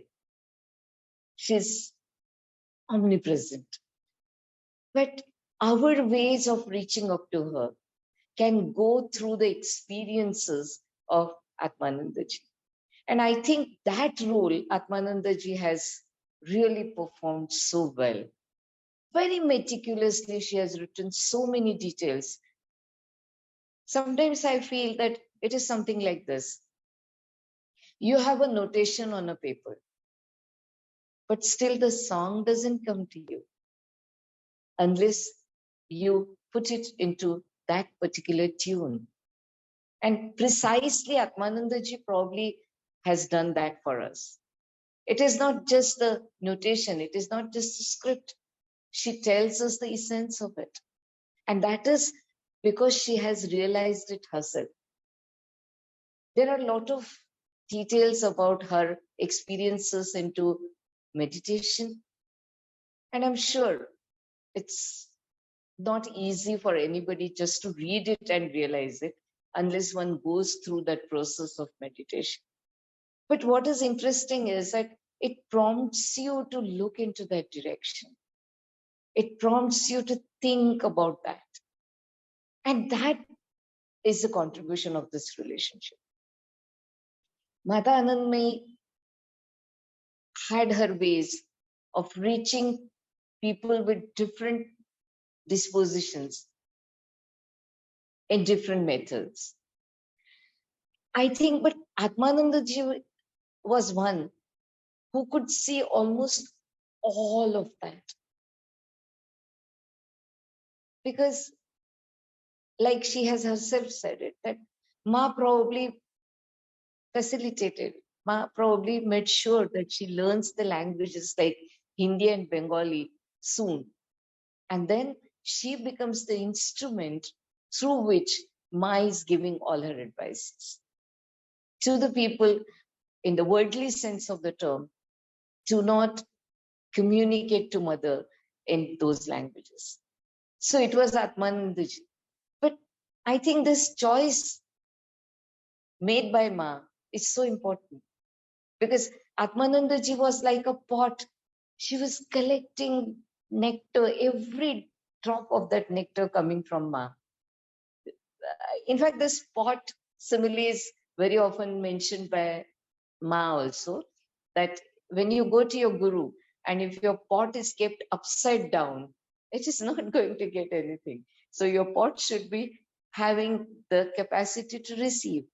And Atmanandaji was making herself more and more receptive to what Ma was saying. I know Hemantiji has requested me that I should be brief. So I have just made a brief outline of what I had to say, and I've sent it in writing also.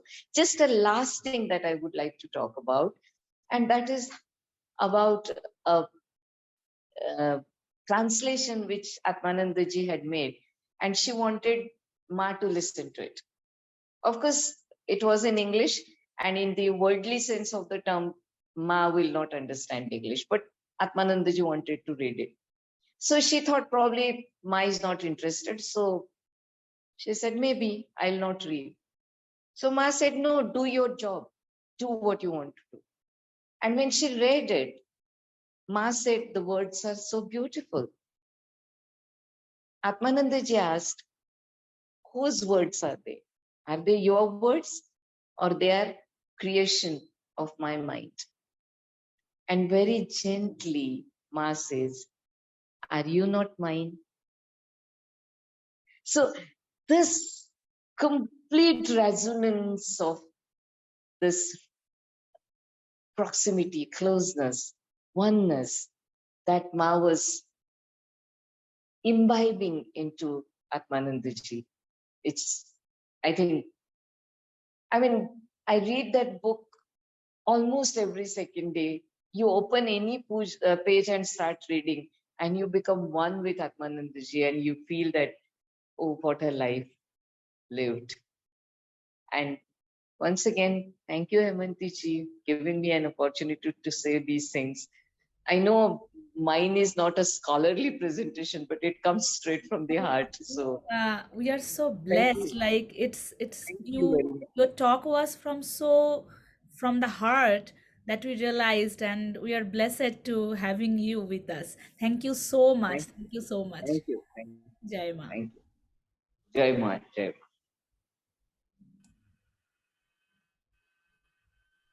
Thank you so much, Bindaji. It was such a wonderful speech.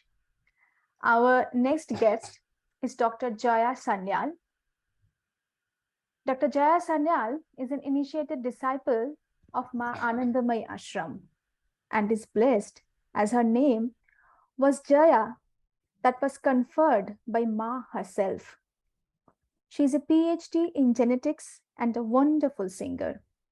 She is blessed with a beautiful voice and has been a student of Geeta Sri Chobi Bandyopadhyay and has been living in Boston, USA for the last 7 years. She leads kirtanas and satsangs in Boston and has led huge kirtans in Ma Anandamayi Ashram in Kankhal, Agarpara, and other private events. There is a video by Dr. Jaya Sanyal.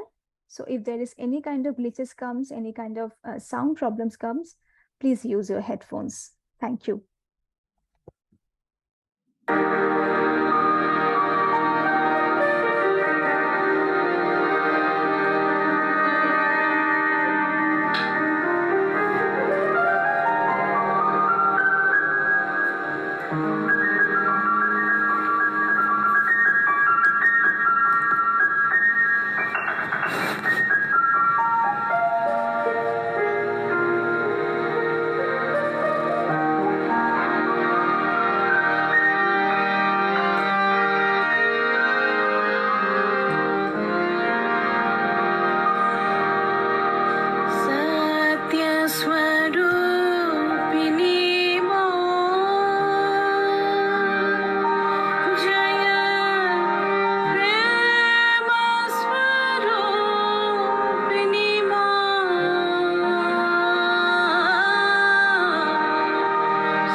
Hृदय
wonderful.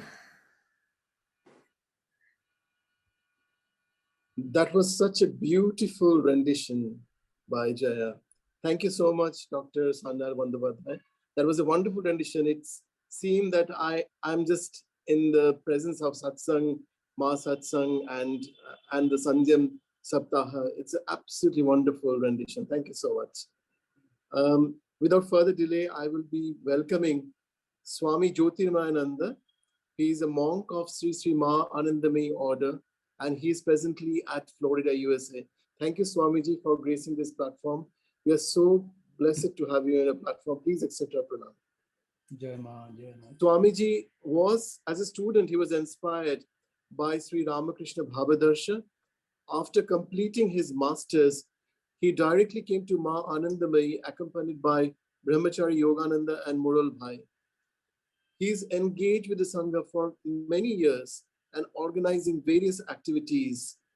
He was initiated in sannyas during Kumbh Mela at Allahabad by Swami Bhaskarananda Giri of Ma Anandamayi order.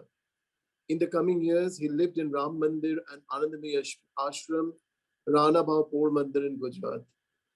Swamiji, our most humble pranam to you. We shall be most grateful if you can share your thoughts with us on Ma. It's a wonderful platform. We're all enriched by this wonderful platform organized by Hoymanti, Haragazit Swa, and with Ronita's help. Thank you so much, Swamiji. Om Bhavatapa Pranashinna Ananda Ghanamurtaye Jnana Bhakti Pradayinne Matastubhyam Namo. Shri Krishna Govinda Hare Murare He Nath Narayana Vasudeva. Shri Krishna Govinda Hare Murare He Nath Narayana Vasudeva. He Nath Narayana Vasudeva. He Nath Narayana Vasudeva. Shri Krishna Govinda Hare Murare He Nath Narayana Vasudeva. He Nath Narayana Vasudeva. He Nath Narayana Vasudeva. Oh, Shri Shri আনন্দময়ী মা, মা শারদা মা এবং পন্ডিচেরির মাকে আমার শত সহস্র প্রণাম। जरा ये प्रोग्राम जो ये प्रोग्राम को ऑर्गेनाइज किया उन लोग सबको मेरे तरफ से कोटि कोटि वंदन। माँ का मैं ये का माँ का बांग्मयी माँ से दो चार शब्द बोलने का कोशिश करूंगा। माँ का जन्म हुआ 1896 बांग्लादेश खेवड़ा ग्राम में, खेवड़ा ब्राह्मण बाड़िया। जन्म है आपके गुरुवार 2 बैसाख कृष्णा चतुर्थी। माँ का जन्म जो हुआ ये कोई प्रारब्ध भोग व कर्म भोग का लिए नहीं। माँ का मुख से बोला तुमने लोग ने मांगा है इसलिए इस शरीर को मिला है। किसी ने माँ को प्रश्न किया आप कौन हो? उत्तर में माँ ने बोला आप जो समझे ये है, आप जो सोचोगे वो माँ ये है वो। कभी कभी माँ ने ये मैं बांग्लादेश में माँ ने बोला शायद कुशरी महाराज जी को बोला पूछा था आप कौन हो, आप कौन हो, आप कौन हो? तब ये माँ ने बोला पुनः ब्रह्म नारायण, पुनः ब्रह्म नारायण, पुनः ब्रह्म नारायण। लेकिन ये जो हमारा साधु समाज में माँ को कोई की बोलते हैं ये काली है, कोई ये आपका जो राम ठाकुर जी महाराज माँ को अन्नपूर्णा रूप से बोला, और कोई शाकंभरी रूप से माँ को बोलते हैं, कोई माँ को दात्री रूप से बोलते हैं। माँ जन्म से सिद्ध है। भाई जी ने माँ को मंत्र बीजात्मिका भी बोला, वेद प्रकाशिका भी बोला, निखिल व्यापिका भी बोला और प्रणव रूपिणी भी बोला। भाई जी हर वक्त बोलते थे अगर माँ का शब्द, माँ का आदेश कोई ठीक से पालन कर सके तो उसका वह 100 वर्ष का साधना का फल उसको मिलेगा। माँ हम लोग के लिए एक अभय बना दिया। माँ ने खुद बोला क्या माँ आचरण किसके चिंता, मतलब माँ है किसका चिंता किसका। और ये भी बोला जिसका कुछ ये धर्म पथ में जिसका कुछ करने का अक्षम है, जिसका कोई क्षमता नहीं है, उसका मुझे ज्यादा प्रयोजन है। और माँ ये भी बोला अगर किसी कुछ कर नहीं पाते, अगर अंतर से एक दफा माँ पुकार के माँ का गोद में कूद पड़ने से हो जाएगा सब। और माँ हम लोग का जैसे ये प्राण शक्ति का माफिक माँ हर वक्त हम लोग का अंदर बाहर चारों तरफ हम लोग का साथ है। माँ ने बोला जितना समय भगवान को सोचोगे इतना लाभ है। संसार जहाँ पे है वहां पे अभाव ही है, अभाव है। अपना मन को हर वक्त भगवान का चरण में रखने का कोशिश करना, तिताब जला से मुक्त होने के लिए ये सारे भगवान का नाम छोड़ के और कोई उपाय नहीं है। ये तिताब मतलब आध्यात्मिक, आदि भौतिक, आदि दैविक। जीव का स्वभाव है आनंद प्राप्ति। ये आनंद प्राप्ति के एक श्रेय मात्र उपाय माँ का ये है हर वक्त भगवत स्मरण करना, सब विषय में उनको ऊपर निर्भर करना। भगवान को जाना माने अपना को जानना, अपना को जानना मतलब भगवान को जानना। सर्व रूप में सर्व भाव में वही तो है। जब जो हो रहा है वही करा रहा है, वो कर रहा है, वो सुन रहा है, वो सुनाता भी है। अब माँ ने बोला जहां नहीं राम वहां व्याराम। राम माने आत्माराम, राम माने शांत स्वरूप, राम माने आत्मस्वरूप, ज्ञान स्वरूप। माँ ने कर्तव्य का बारे में थोड़ा बोला। कर्तव्य है हम लोग का कर्तव्य है जप, ध्यान, सत्संग। निष्कर्तव्य कर अपना अपना कर्तव्य करना कुछ आशा नहीं रखते। जिसको जो अच्छा लगे वह भगवान को लेके रहना पड़ेगा। जैसे अच्छा नहीं लगती भी, जैसे रोगी को दवाई खाने का जरूरत होता है, ऐसा औषध लेने का माफिक जबरदस्ती लेना पड़ेगा। माँ बोलता हरि कहता ही कहता और सब बीता बेता। भगवान को अच्छा नहीं लगने से नहीं चलेगा, ये हर वक्त याद रखना। किसी ने माँ को पूछा आप भगवान को देखा? माँ उत्तर में बोला वाह, हर वक्त तो मैं देख रहा हूं। ये जो हमारा सामने जितना है ये सब भगवान का ही रूप है। और कौन किसको देखता है? सब वही है, भगवान का ही रूप ही है। भगवान छोड़ के कुछ है ही नहीं। एक ब्रह्म द्वितीय नास्ति। भगवान को छोड़ के मन में और जो कुछ हम लोग लेते हैं वो सब दुख का कारण है। शरीर धारण जागतिक सुख दुख भोगने के लिए। ये सुख दुख का अतीत होने का एकमात्र उपाय है भगवत स्मरण। नामी अवैध स्वयं तिनी नाम रूप अक्षर रूप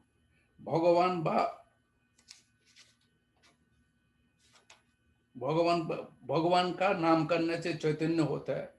बीज बोने से जैसा वृक्ष या जन्माते है, ऐसा भगवान का नाम जो अच्छा लगे वह करने से सर्वनाम सर्वरूप सब में जो वह प्रकाश ये और प्रकाश होता है। ये संसार में मालिक ना होके माली होने का कोशिश करना। माली होने से मालिक बनने से जितना गड़बड़ है। शांत ये संसार में भगवान का नाम छोड़ के और कुछ है ही नहीं। इसलिए माँ ने बोला हर वक्त भगवान को स्मरण करना, भगवान को मिलने के लिए कोशिश करना, भगवत प्राप्ति के लिए। बस इतना है। माँ का चरणों में प्रार्थना कर तो हम लोग सबको माँ का चरण में श्रद्धा भक्ति विश्वास दे, जैसा माँ का गोद में हम लोग सिर्फ माँ बोल पुकार के माँ को चरण में स्मरण करके हम हरि ओम तत्सत। सबको मेरी तरफ से प्रणाम। जय माँ, जय माँ, जय माँ।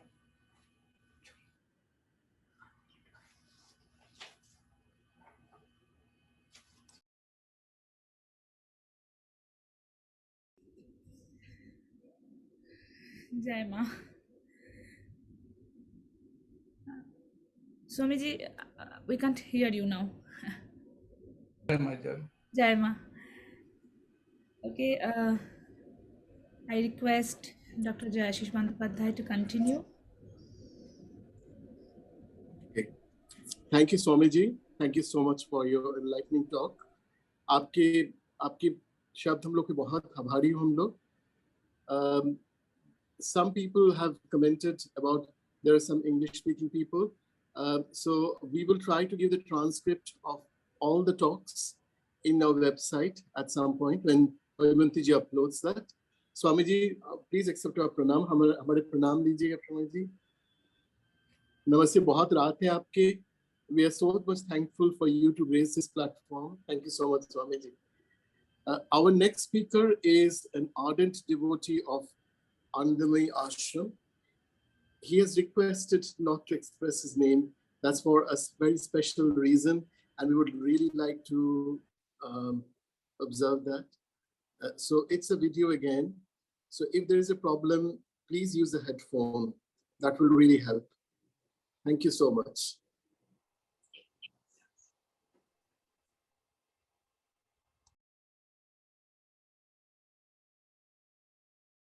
Jai Ma.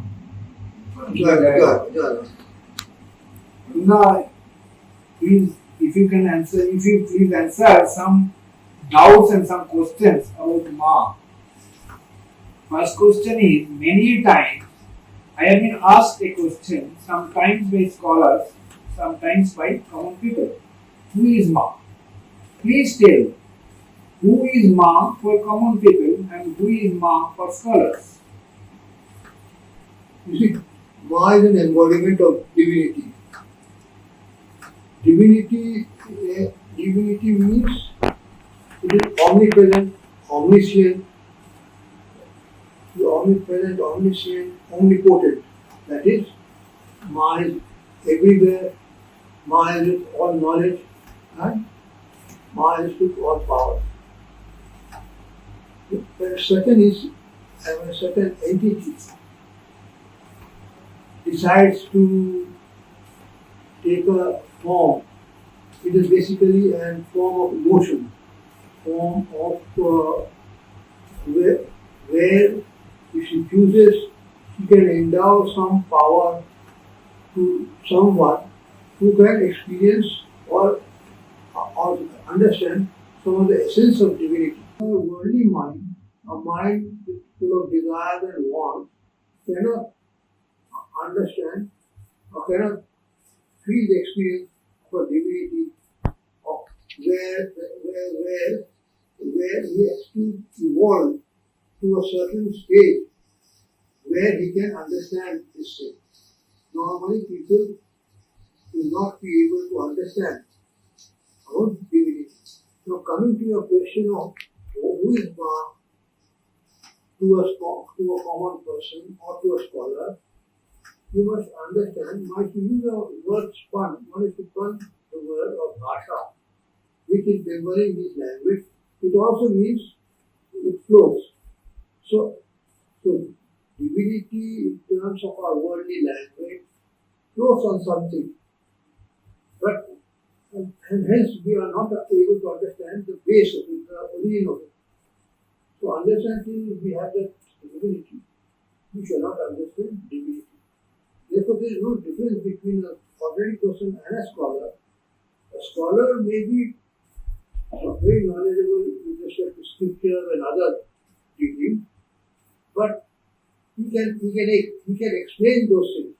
But to understand or have a feeling of it or have the experience of it is not possible unless the divine itself or the divinity itself gives that power, it does that power. Ma is very difficult for a normal people to unless until he evolved to a stage where he is able to experience this. So divinity or divine aspect can only be understood when a person experiences the essence of some aspect of divinity. Without that, it is not possible to know who is Ma. Must be found. Why Ma transcended in body for us, to us? You see, divinity is independent. She is not bound by any condition or obligation. She chooses whatever form she may take, it is her total discretion. But we are very extremely lucky that we had Ma, a body of emotion, condensed emotion, representing the Supreme in our day-to-day life, just like as our own mother. Now, question as to comes in that how can we understand? There could be many conditions, or there could be many aspects that but one must understand. She is independent. She is not bound by any condition. Therefore, it is her free will to appear at any place because she is omnipotent, omnipresent, omniscient. That is, she is everywhere, she is all knowledgeable, and she is all powerful.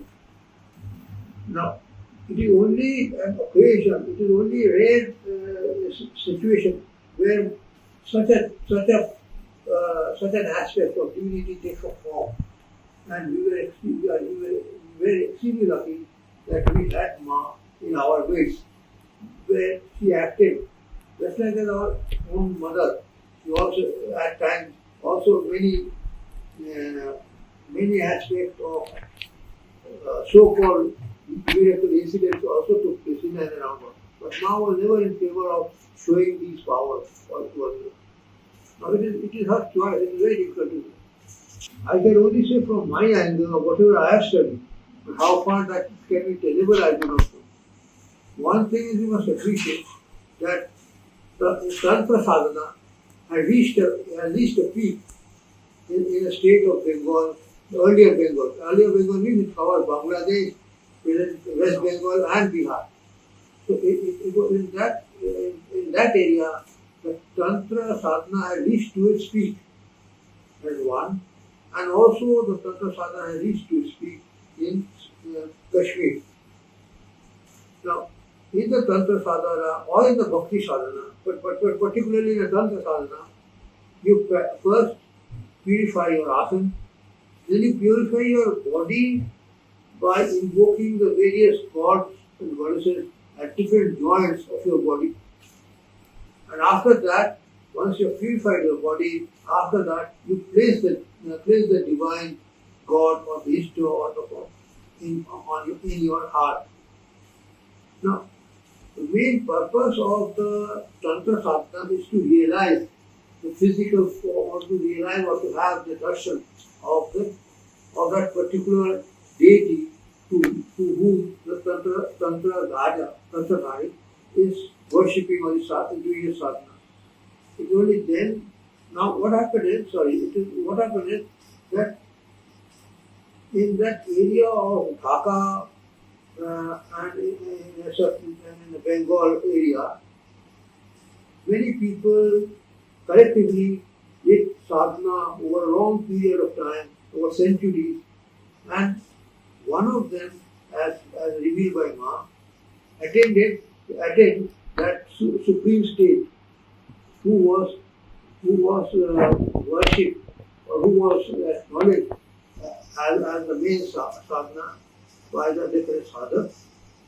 And it is a revelation of the form of a particular god or goddesses or the divinity to take a shape because they did sadhana. This is what is revealed in Baiji's book of Matri Darshan, where Ma said, you wanted it, you have the body, now play with it for some time. So in this connection only we are able to say that the Tantra sadhana or the sadhana of those sadhana over the centuries who worshipped at a particular place made it made it compulsion for the divinity to take shape. What is the sampradaya of Ma and her followers? Ma has no sampradaya, and hence hence in presence of Ma, of all faith and all religion came to Ma and often sought their problem through her. So she has no sampradaya. Whether people were of Muslim faith or Christian faith or any other faith, they often came to Ma to resolve their particular place of sadhana where they were stuck. And it was Ma's divinity or it was Ma's khayal that those obstacles were removed. Such incidents are there numerous over a period of last 87 years that she was with us. So Ma has no sampradaya. Ma, because all the essence of all the religions was an embodiment of Ma. Ma was an embodiment of the all religious thoughts, all spiritual aspects, and that is why she could answer or she could give reply, she could solve many of the naughty questions or problems that were faced by the sadhana. So you see, therefore you cannot classify or you cannot limit Ma. So she is limitless to a particular sampradaya, particular path of sadhana. Ma once when asked, my answer, once when Ma was asked, who are you? Words came out from Ma's body, Purna Brahma Narayani. What does it mean? You see, Ma using three words to explain the totality of the universal aspect of the divinity. That is Purna Brahma Narayana.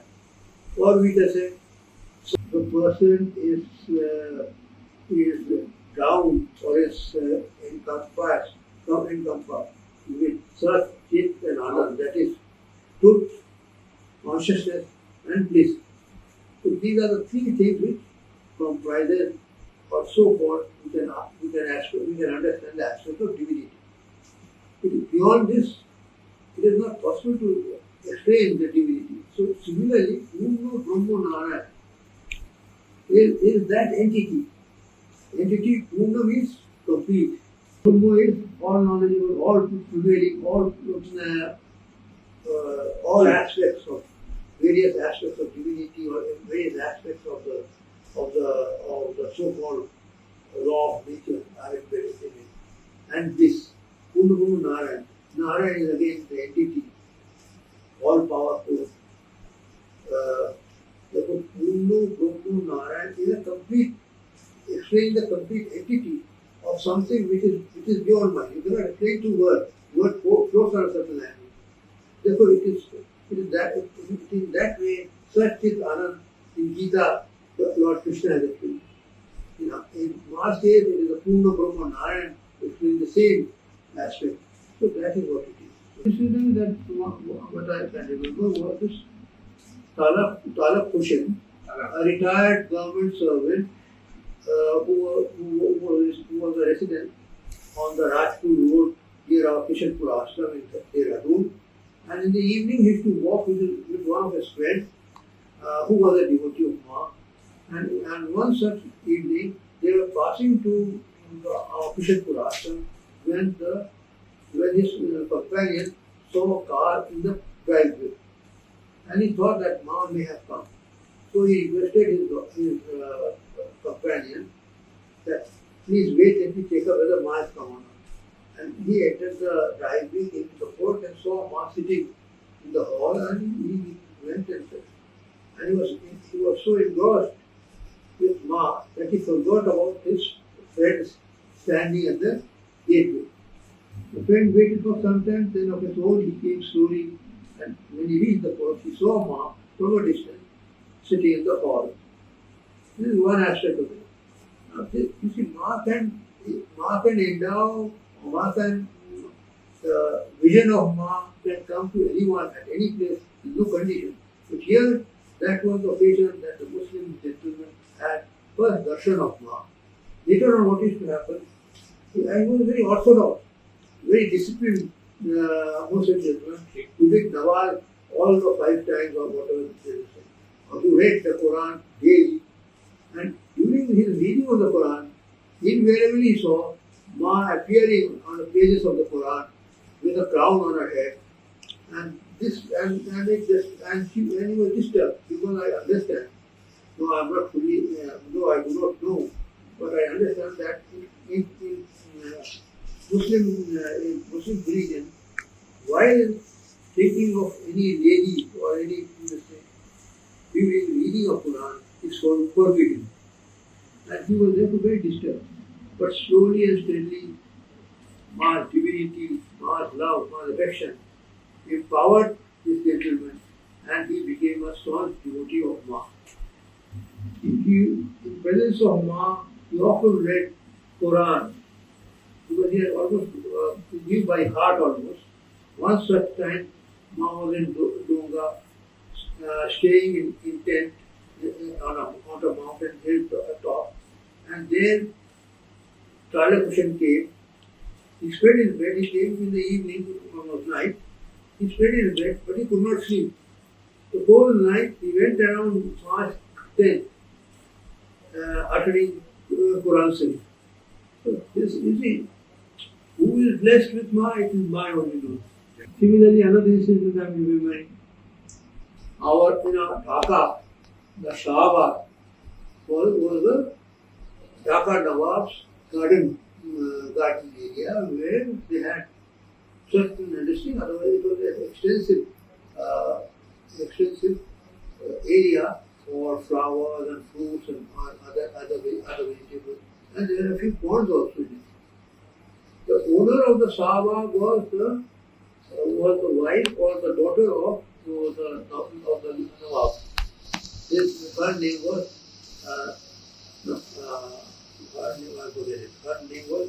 Nawaz. Pyari Banu Nawaz. Now Pyari Banu, that owner or the place of Shahbaz, was of the Nawab Muslim, was of the Dhaka Nawab's area or property. There Ma performed Kali Puja because of the insistence of the devotees. So the elevated devotees at that time. And then during the puja, many people saw in many forms in Ma. Now to appreciate that the place belonging to the Dhaka, to the Nawab of Dhaka, to Pyari Banu Maharaji, allowing Kali Puja, an Indian festival, to occur is unthinkable in those days. But yet, she in spite of being the owner of the flower, she allowed it. Shows that what an esteem and respect she has had for Ma.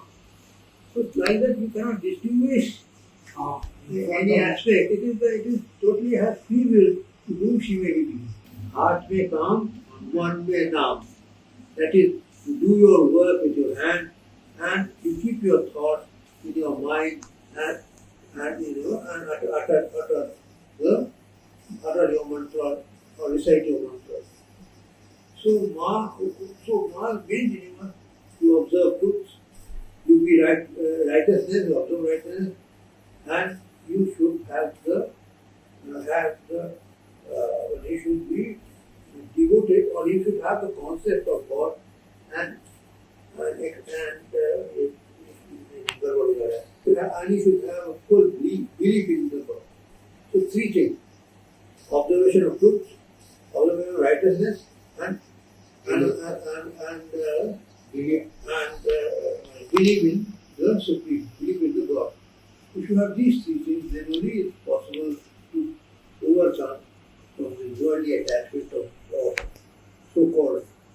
wants and desires of mind, worldly mind, and think or be immersed in the thinking of God.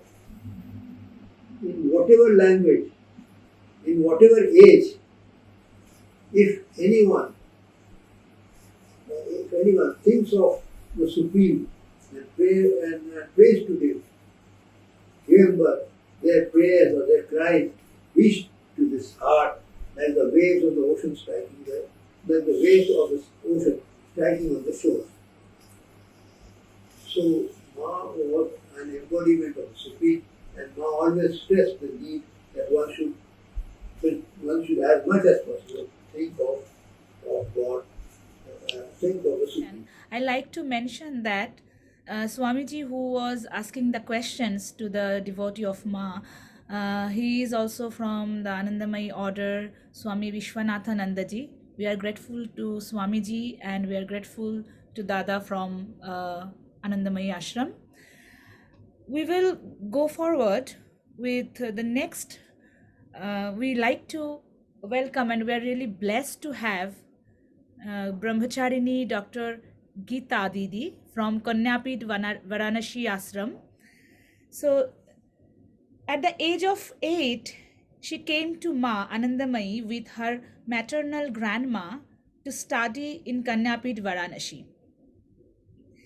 Geeta Didi continued her studies under the guidance of Guru Priya Didi and of course Sri Sri Ma. In 1972, she completed her master's or Acharya with first class and also did masters from Benares Hindu University, Varanasi in philosophy of Nyay or Nyay Darshan. After that, she started doing research under Dr. Narayan Mishra in BHU and was bestowed with doctorate. She is also a very good singer and a Visharad or graduate from Prayag Sangeet Samiti, Allahabad. She was appointed as the governing professor by the UP Government Education Department. She was the principal of Ma Anandamayi Kanyapit, Varanasi from 2005 to 2011. She is also the editor of Amrita Varta, the magazine of Ma Anandamayi Shanga. She is all along an enthusiast with Matri Bhavana even at the age of 70. Give me a moment, I will share the video that has been sent by Didi.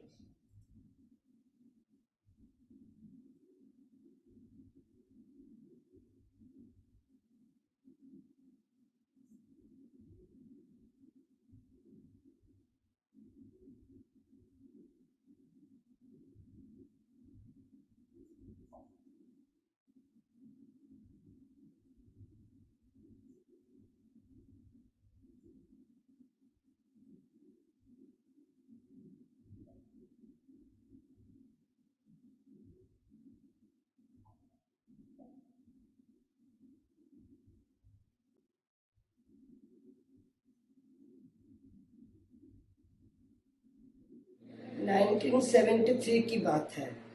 उस साल उत्तरकाशी में जन्मोत्सव हुआ था। तो जन्मोत्सव के बाद माँ कनखल आई, तो फिर माँ कनखल से रायपुर जा रहे थे। तो माँ के साथ परमानंद स्वामी जी ने कहा गीता जाएगी, उदास जी के सब माँ की सेवा में रहने के लिए गीता जाएगी। तो मैं उदास जी तो थी नहीं, माँ के साथ गोपाल प्यार दी, चित्रा दी, पुष्प दी, हम लोग थे। बुआ दी भी शायद थे, बुआ दी हम लोग सब गए थे रायपुर आश्रम में। तो जिस दिन गए उस दिन तो हम लोग सब रहे, भोजन सब लेके ही गए थे कनखल से। उसके दूसरे दिन भंडारा था सुबह। रसोई करने वाले में मैं ही थी, शुद्धाचारी। न चित्ता जी करेंगी, न पुष्प जी करेंगी, न बुआ दी करेंगी, उधर जी तो माँ की सेवा में ही रहेंगी। अब उधर क्या हुआ, रात को उधर माँ की तबीयत खराब हो गई। उत्तरकाशी में इतने भीड़ भाड़ में रहने के कारण आमाशय हो गया। तो माँ का कमर पेट में बहुत दर्द था। तो मैं और बुआ दी उदास जी के साथ थी, बुआ दी भी थी। माँ का कमर ऐसे मैसेज कर देना, घीस देना, ये सब हम लोग कर रहे थे रात भर जगह काफी देर तक। फिर उधर जो वो आम का पेड़ था, उसका छाल, आम का छाल, मगर दवा नहीं कर रहे थे, आम के पेड़ का वो छाल और दही ये सब दे करके वापस चला दिया, मुँह में दिया।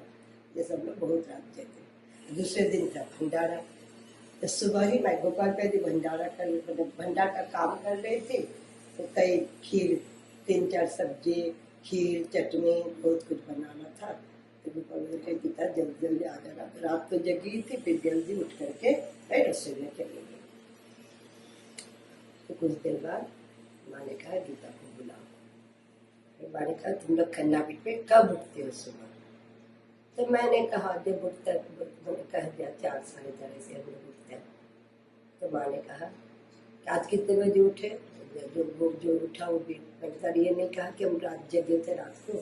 तो मैंने कहा उषा कीर्तन हुआ? मैंने कहा नहीं हुआ।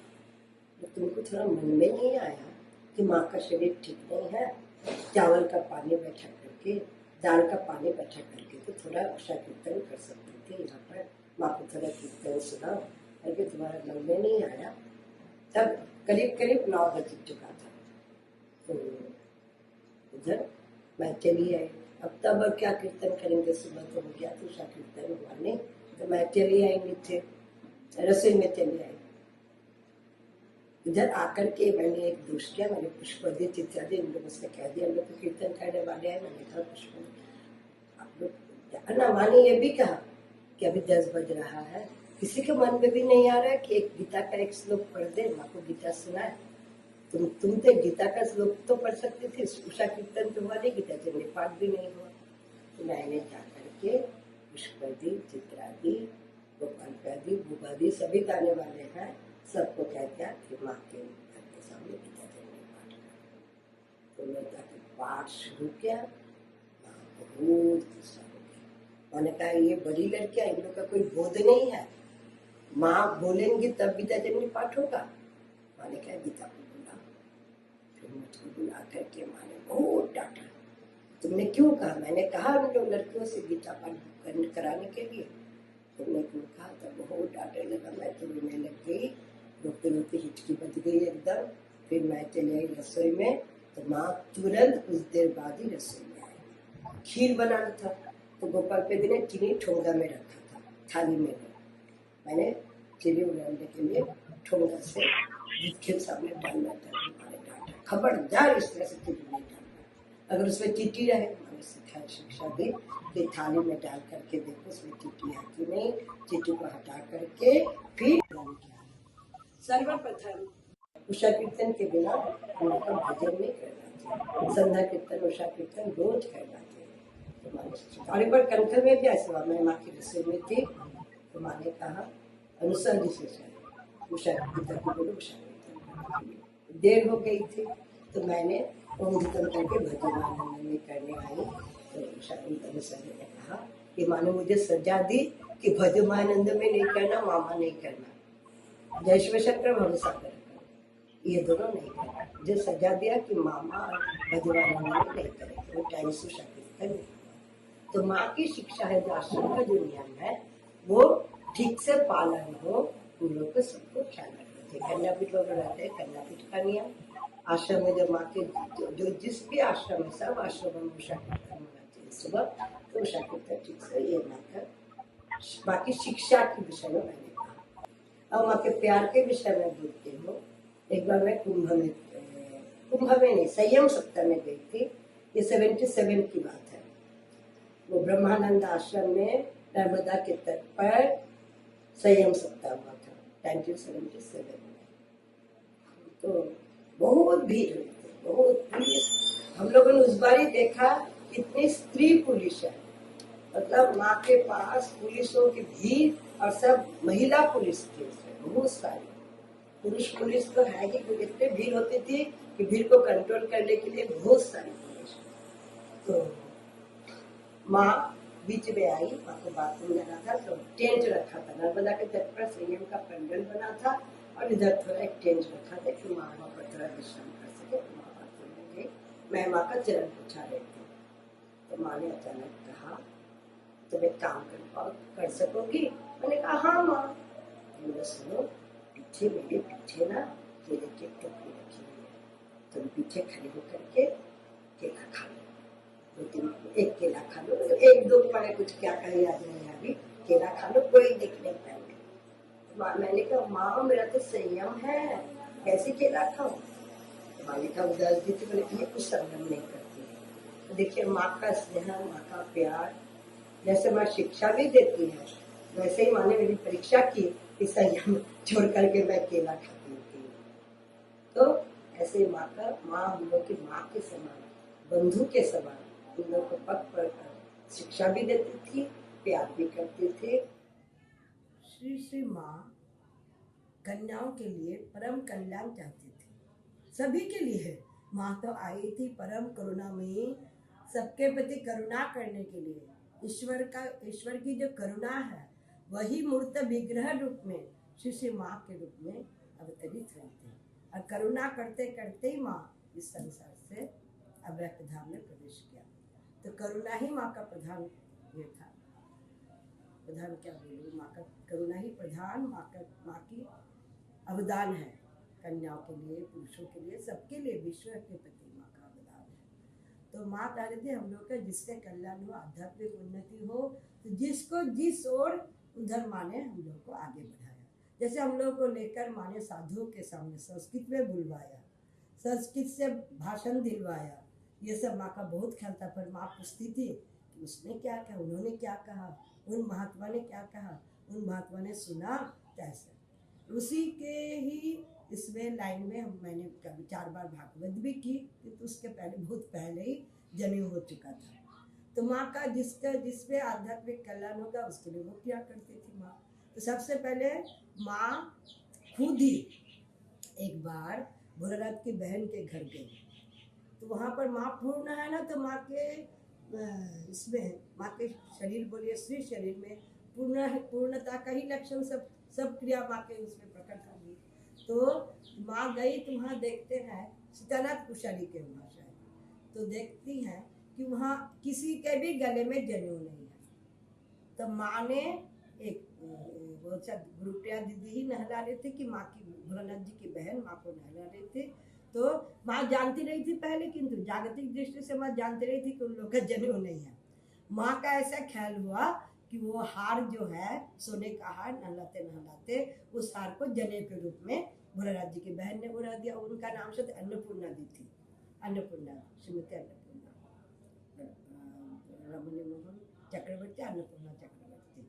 तो फिर उन सीतानाथ कुशारी जी के परिवार के माँ ने कहा जैसा है वैसा ही, उन्होंने फिर ठीक करने के हार के जैसे, माँ ने कहा नहीं ये जनेऊ के जैसे रहने दो। और फिर उन परिवार के सबको, सीतानाथ कुशारी को, उनके बेटों को, सबको बुलाकर कहा इस शरीर को गायत्री मंत्र सुनाओ। फिर देखा गया, माँ ने पूछा तुम लोग का जनेऊ, जनेऊ तो नहीं है। किसी ने कहा हमने छोड़ दिया, टूट गया, ये हुआ वो हुआ।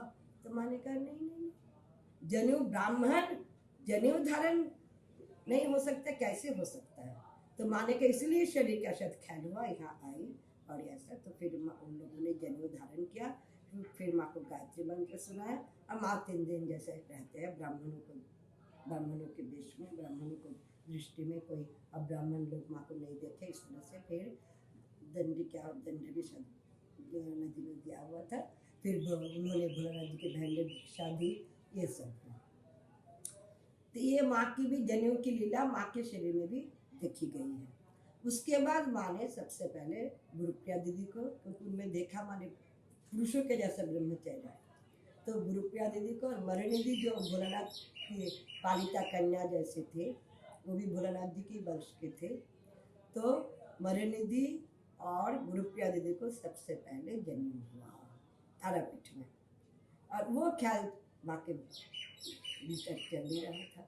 तो फिर माँ ने काशी के पंडितों को पूछा, पंडितों ने कहा इस समय तो नहीं, हारित सुक्त करके एक ग्रंथ है, माँ ने मुझसे लिखवाया था, उसमें कहते कि जानकी जी को भी जनेऊ था, और जो पहले के जो वो थे मैत्रेय, गार्गी मैत्रेय, इन लोगों को जनेऊ था। लोपामुद्रा, घोषा, लोपामुद्रा जो वैदिक कन्याएं जो है उनकी जनेऊ था। बोले उस समय तो था, किंतु इस समय तो जनेऊ का प्रचलन नहीं है, किंतु जब माँ दे रही है इसमें कोई वाक्य कुछ बोलने का नहीं है। वह वाक्यम प्रमाणम।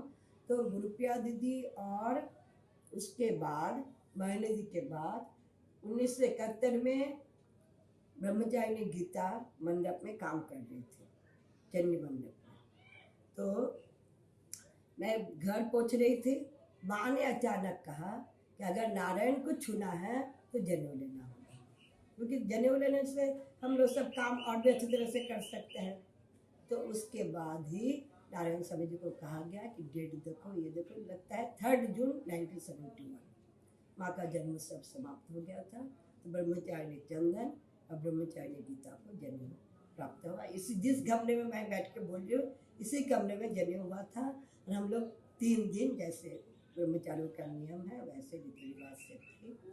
और उसके बाद चतुर्थ दिन दंड देना हुआ और चरू खा करके थे हम लोग। माँ आती थी, माँ देखती थी हम लोगों को और सुंदर करके माँ ने भिक्षा भी दी, गुरुप्रिया दीदी ने भी भिक्षा दी।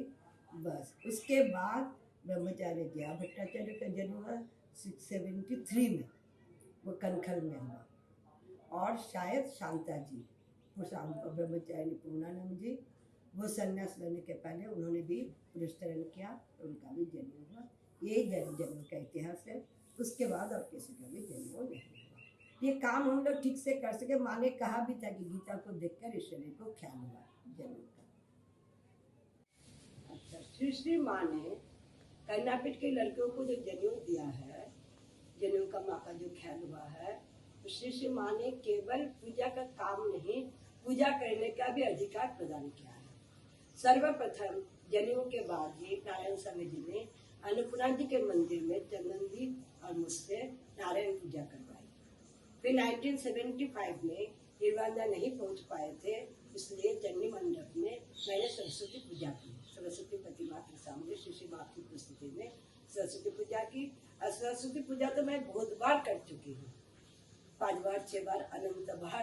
कुंभ में भी, इलाहाबाद में कई बार, पारदा के सामने और कर्नापीठ के हॉल में सरस्वती पूजा बहुत बार की।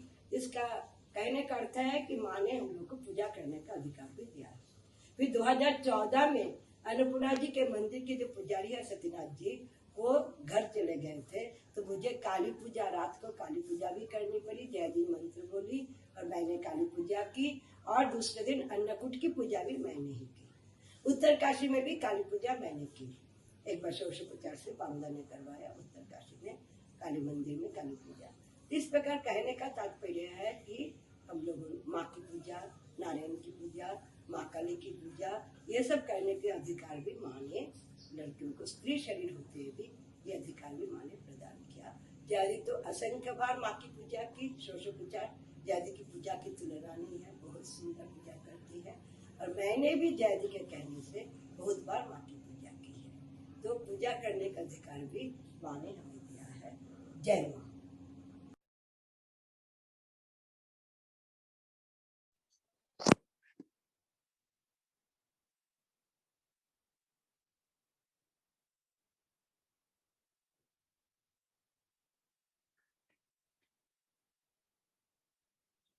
Jai Ma, and thank you, Geeta Didi, and pranam to you. I just like to mention for those who cannot understand Hindi, I'm sorry that we have the video with us now in Hindi. We will try to make it translate in English in coming few days. So, and it will be available in the website too. So I just sum up with the gist that Geeta Di has mentioned.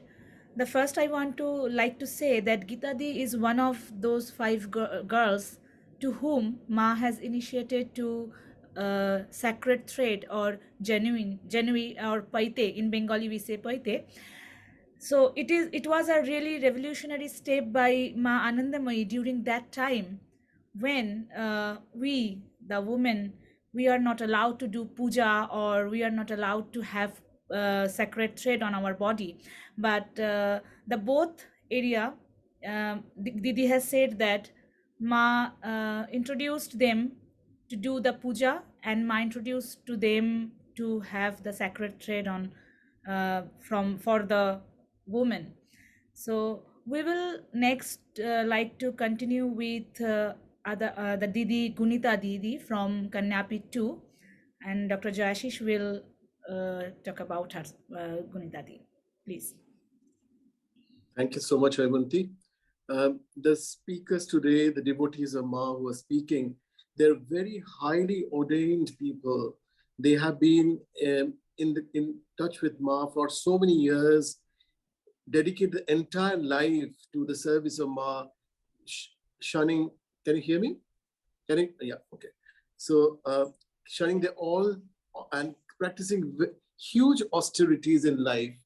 And it's a huge feat that Haimanti has convinced these highly ordained monks and sannyasis to come forward and speak on the behalf of Ma. It's all Ma's grace. Our next speaker, this is in Hindi as well, and as Haimanti ji said, that she will translate this. She and her team, Ronita, will translate this in English, and this will be available on in the website of SWA. We are honored to have Brahmacharini Dr. Gunita Didi as one of the speakers in this conference. Gunita Didi was born to a Sikh Sardar family. In 1953, for the first time, she came to Kashi Anandamay's ashram with her mother at the age of 2 during Annakut. After that, she started her staying at Konnapit at the age of 3 and completed her education at Konnapit. Gunita Didi worships an idol of Lord Sri Krishna, which has been given to her mother by Ma Anandamayi. Ma said to her mother to worship the idol till Gunita Didi could worship all by herself. Later in life, Gunita Didi has completed her PhD under Pandit Devaswarup Mishra of Kashi Sampurnanand University. Nowadays, Gunita Didi is engaged and devoted to translating all of the Bengali books of Master Anandamayi to Hindi. She has done the translation of Narayana Swami's books into Hindi. At present, the 8th volume of Amulya Dattagupta's book is getting translated by her. We are so, so grateful, Didi, for you to grace this platform. Jai Ma.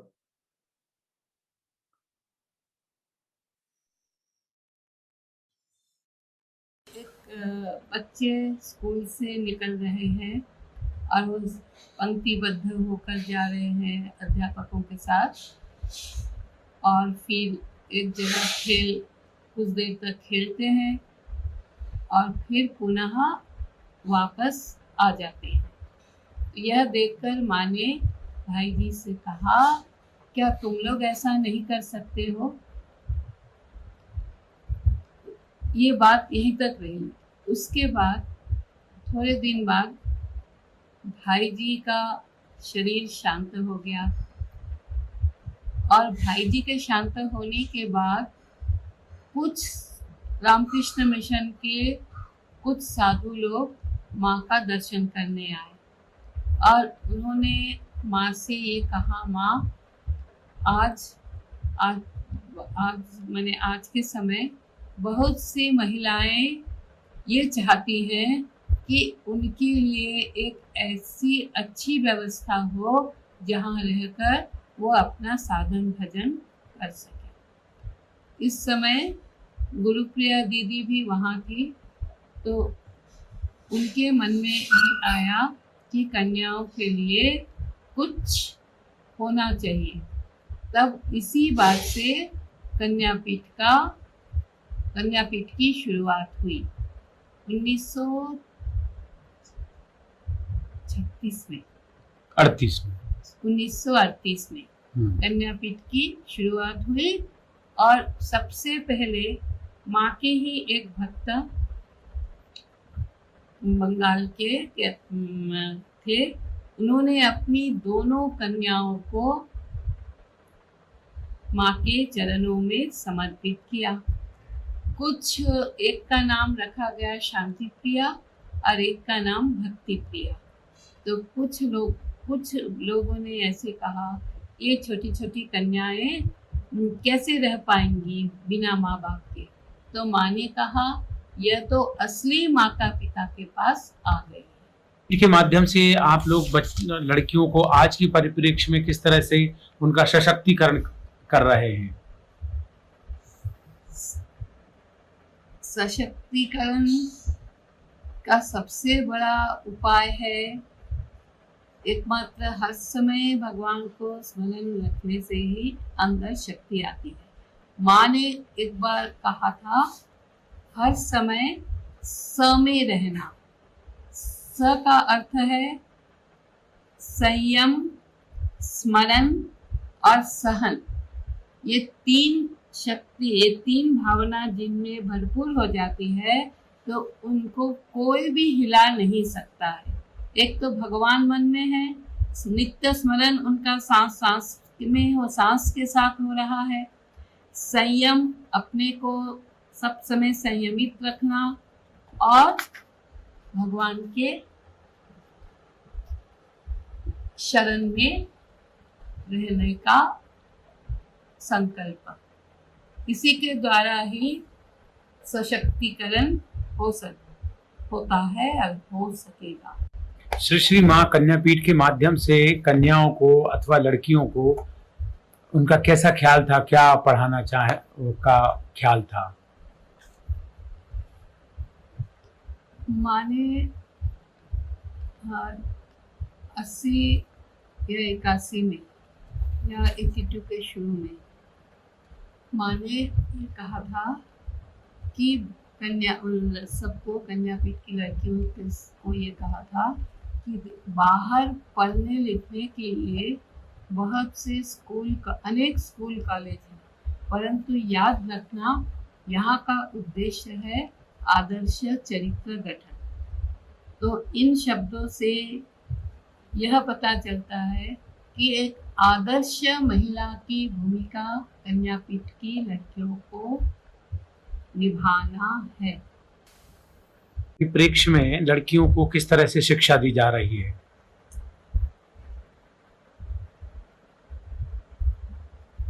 कन्यापीठ का विद्यालय संपूर्णानंद विश्वविद्यालय वाराणसी से संबंधित है।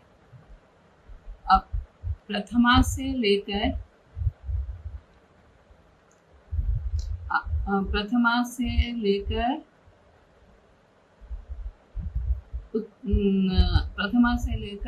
8वीं कक्षा तक जो है उसमें सब तरह की शिक्षा दी जाती है। अंग्रेजी, गणित, हिंदी सब। और वर्तमान समय में अभी 1 साल पहले उसमें परिवर्तन भी आया है कि आधुनिक विषयों का भी संयोजन किया गया है। और शास्त्री से लेकर आचार्य जो है उसमें न्याय, व्याकरण, वेदांत, जिसको जो अच्छा लगता है वह विषय वह बालिका अपने अनुसार ले सकती है। एवं इसके अलावा संगीत की इलाहाबाद के संगीत संस्थान से भी यह कन्यापीठ संयुक्त है। तो सब तरह से संगीत, अध्ययन, सिलाई, चित्रकला सबकी शिक्षा यहाँ पर बालिकाओं को दी जाती है। आप माँ के समय में आप बच्चे जो लोग हैं वो किस तरह से शरारत करते थे अथवा मस्ती करते थे, ऐसा कुछ आपका अनुभव?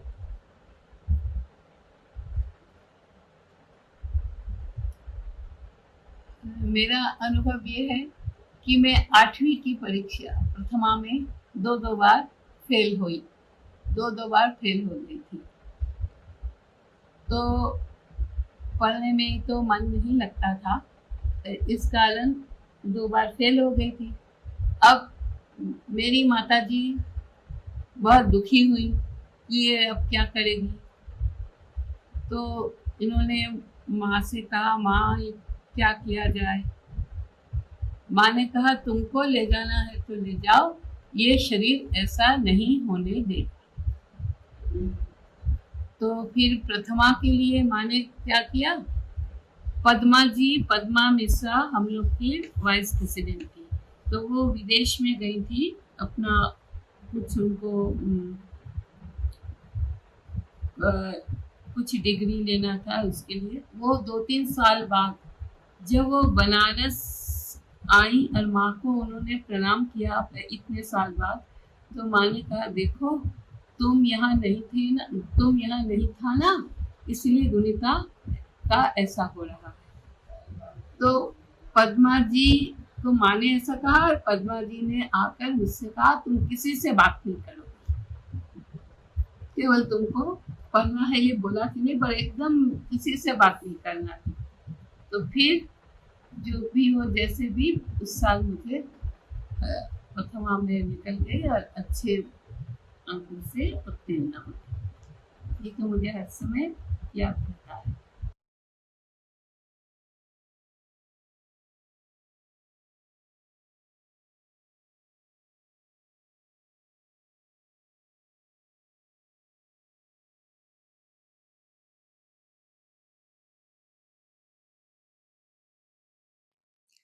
Thank you and pranam to Gunita Didi. I just like to mention one thing. When I was in conversation with Gunita Didi over phone and talking about to make this video for us, I asked Didi that, Didi, you used to be with Ma for a long time in Kanyapit. We all think that Ma is God. Some says that is Purna Brahma Narayan or something very, very big words for Ma. How you feel about Ma? How you used to feel when you used to be with Ma? Didi said, you know, I never thought like God or goddess or something like that, but I used to be very scared because if I do not do my study, Ma will be very angry. So my feeling, always my feeling was like my real mother, my own mother, and I was very scared of Ma. So I thought I should share this story with all of you.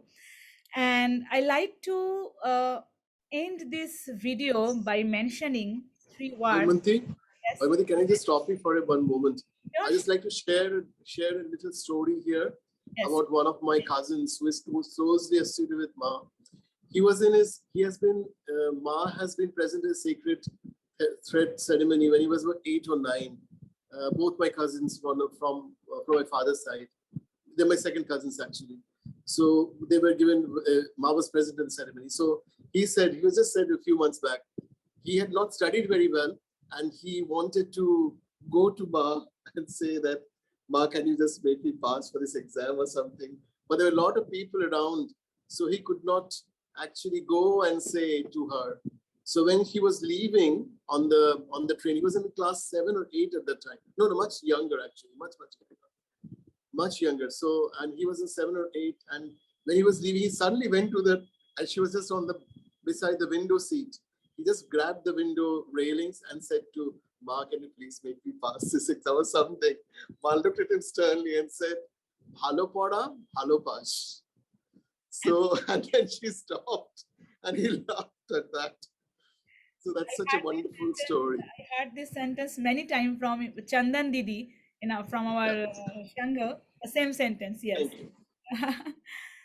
Yeah, so I just like to mention three more words from Gunita Didi's video that I really loved.